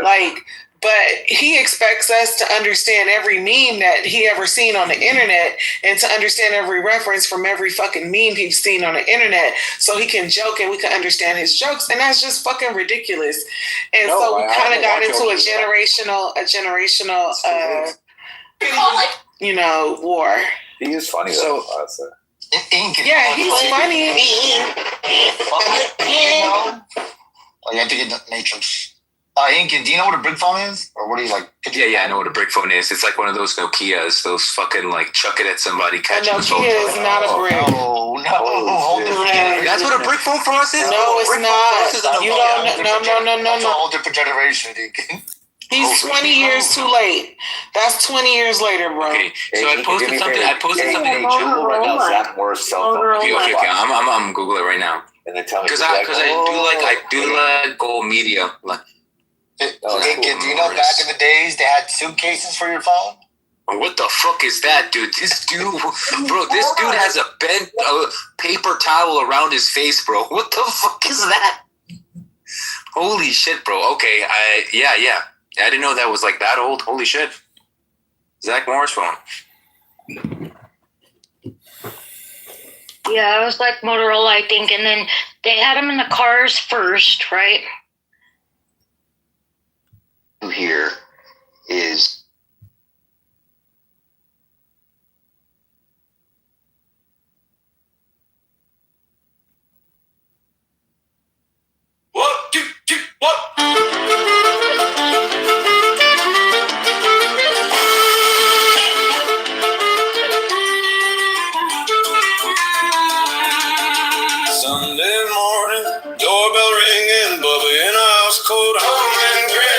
paper bag crinkling, steam on her glasses new.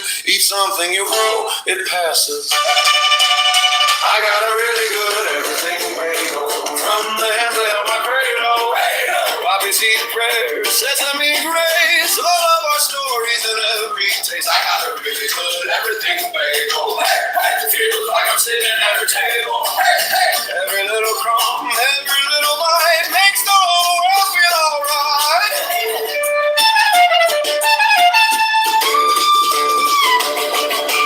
Counter crowded, fantastic tablecloth, cousin on accordion, laughing too soft. All tell the same joke we've all heard before. We groan, we smile, we ask for more. I got a really good everything bagel. From the end of my cradle, poppy seed prayers, sesame grace, all of our stories in every taste. I got a really good everything bagel. It feels like I'm sitting at a table. Every little crumb, every little bite makes the whole world feel alright. Salt on my fingers, tears in my eyes. How did a circle hold so many lives? Take one more bite, pass one more plate. We're late for everything, it still tastes great. Oh yeah. I got a really good everything bagel. From the hands that held my cradle, poppy seed prayers, sesame grace, all of our stories in every taste. I got a really good everything bagel. Feels like I'm sitting at a table. Every little crumb, every little bite keeps every goodbye.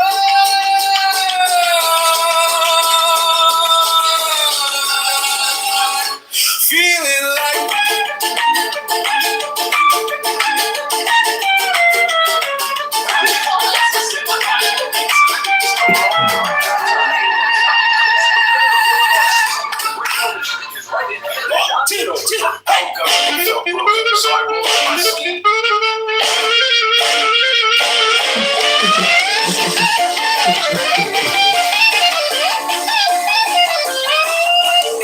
Sunday morning, doorbell ringing, Bubby in a house coat, humming, grinning, and paper bag crinkling, steam on her glasses new.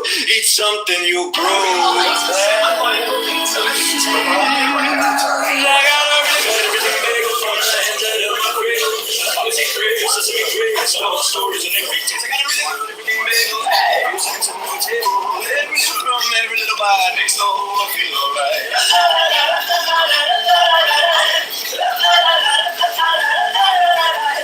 Counter crowded, fantastic tablecloth, cousin on accordion, laughing too soft.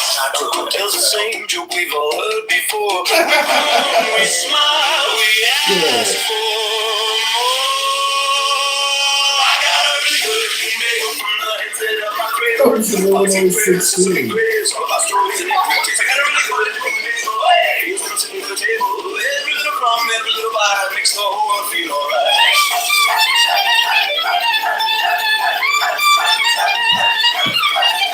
Salt on my fingers, tears in my eyes. How did a circle hold so many lives? Take one more bite,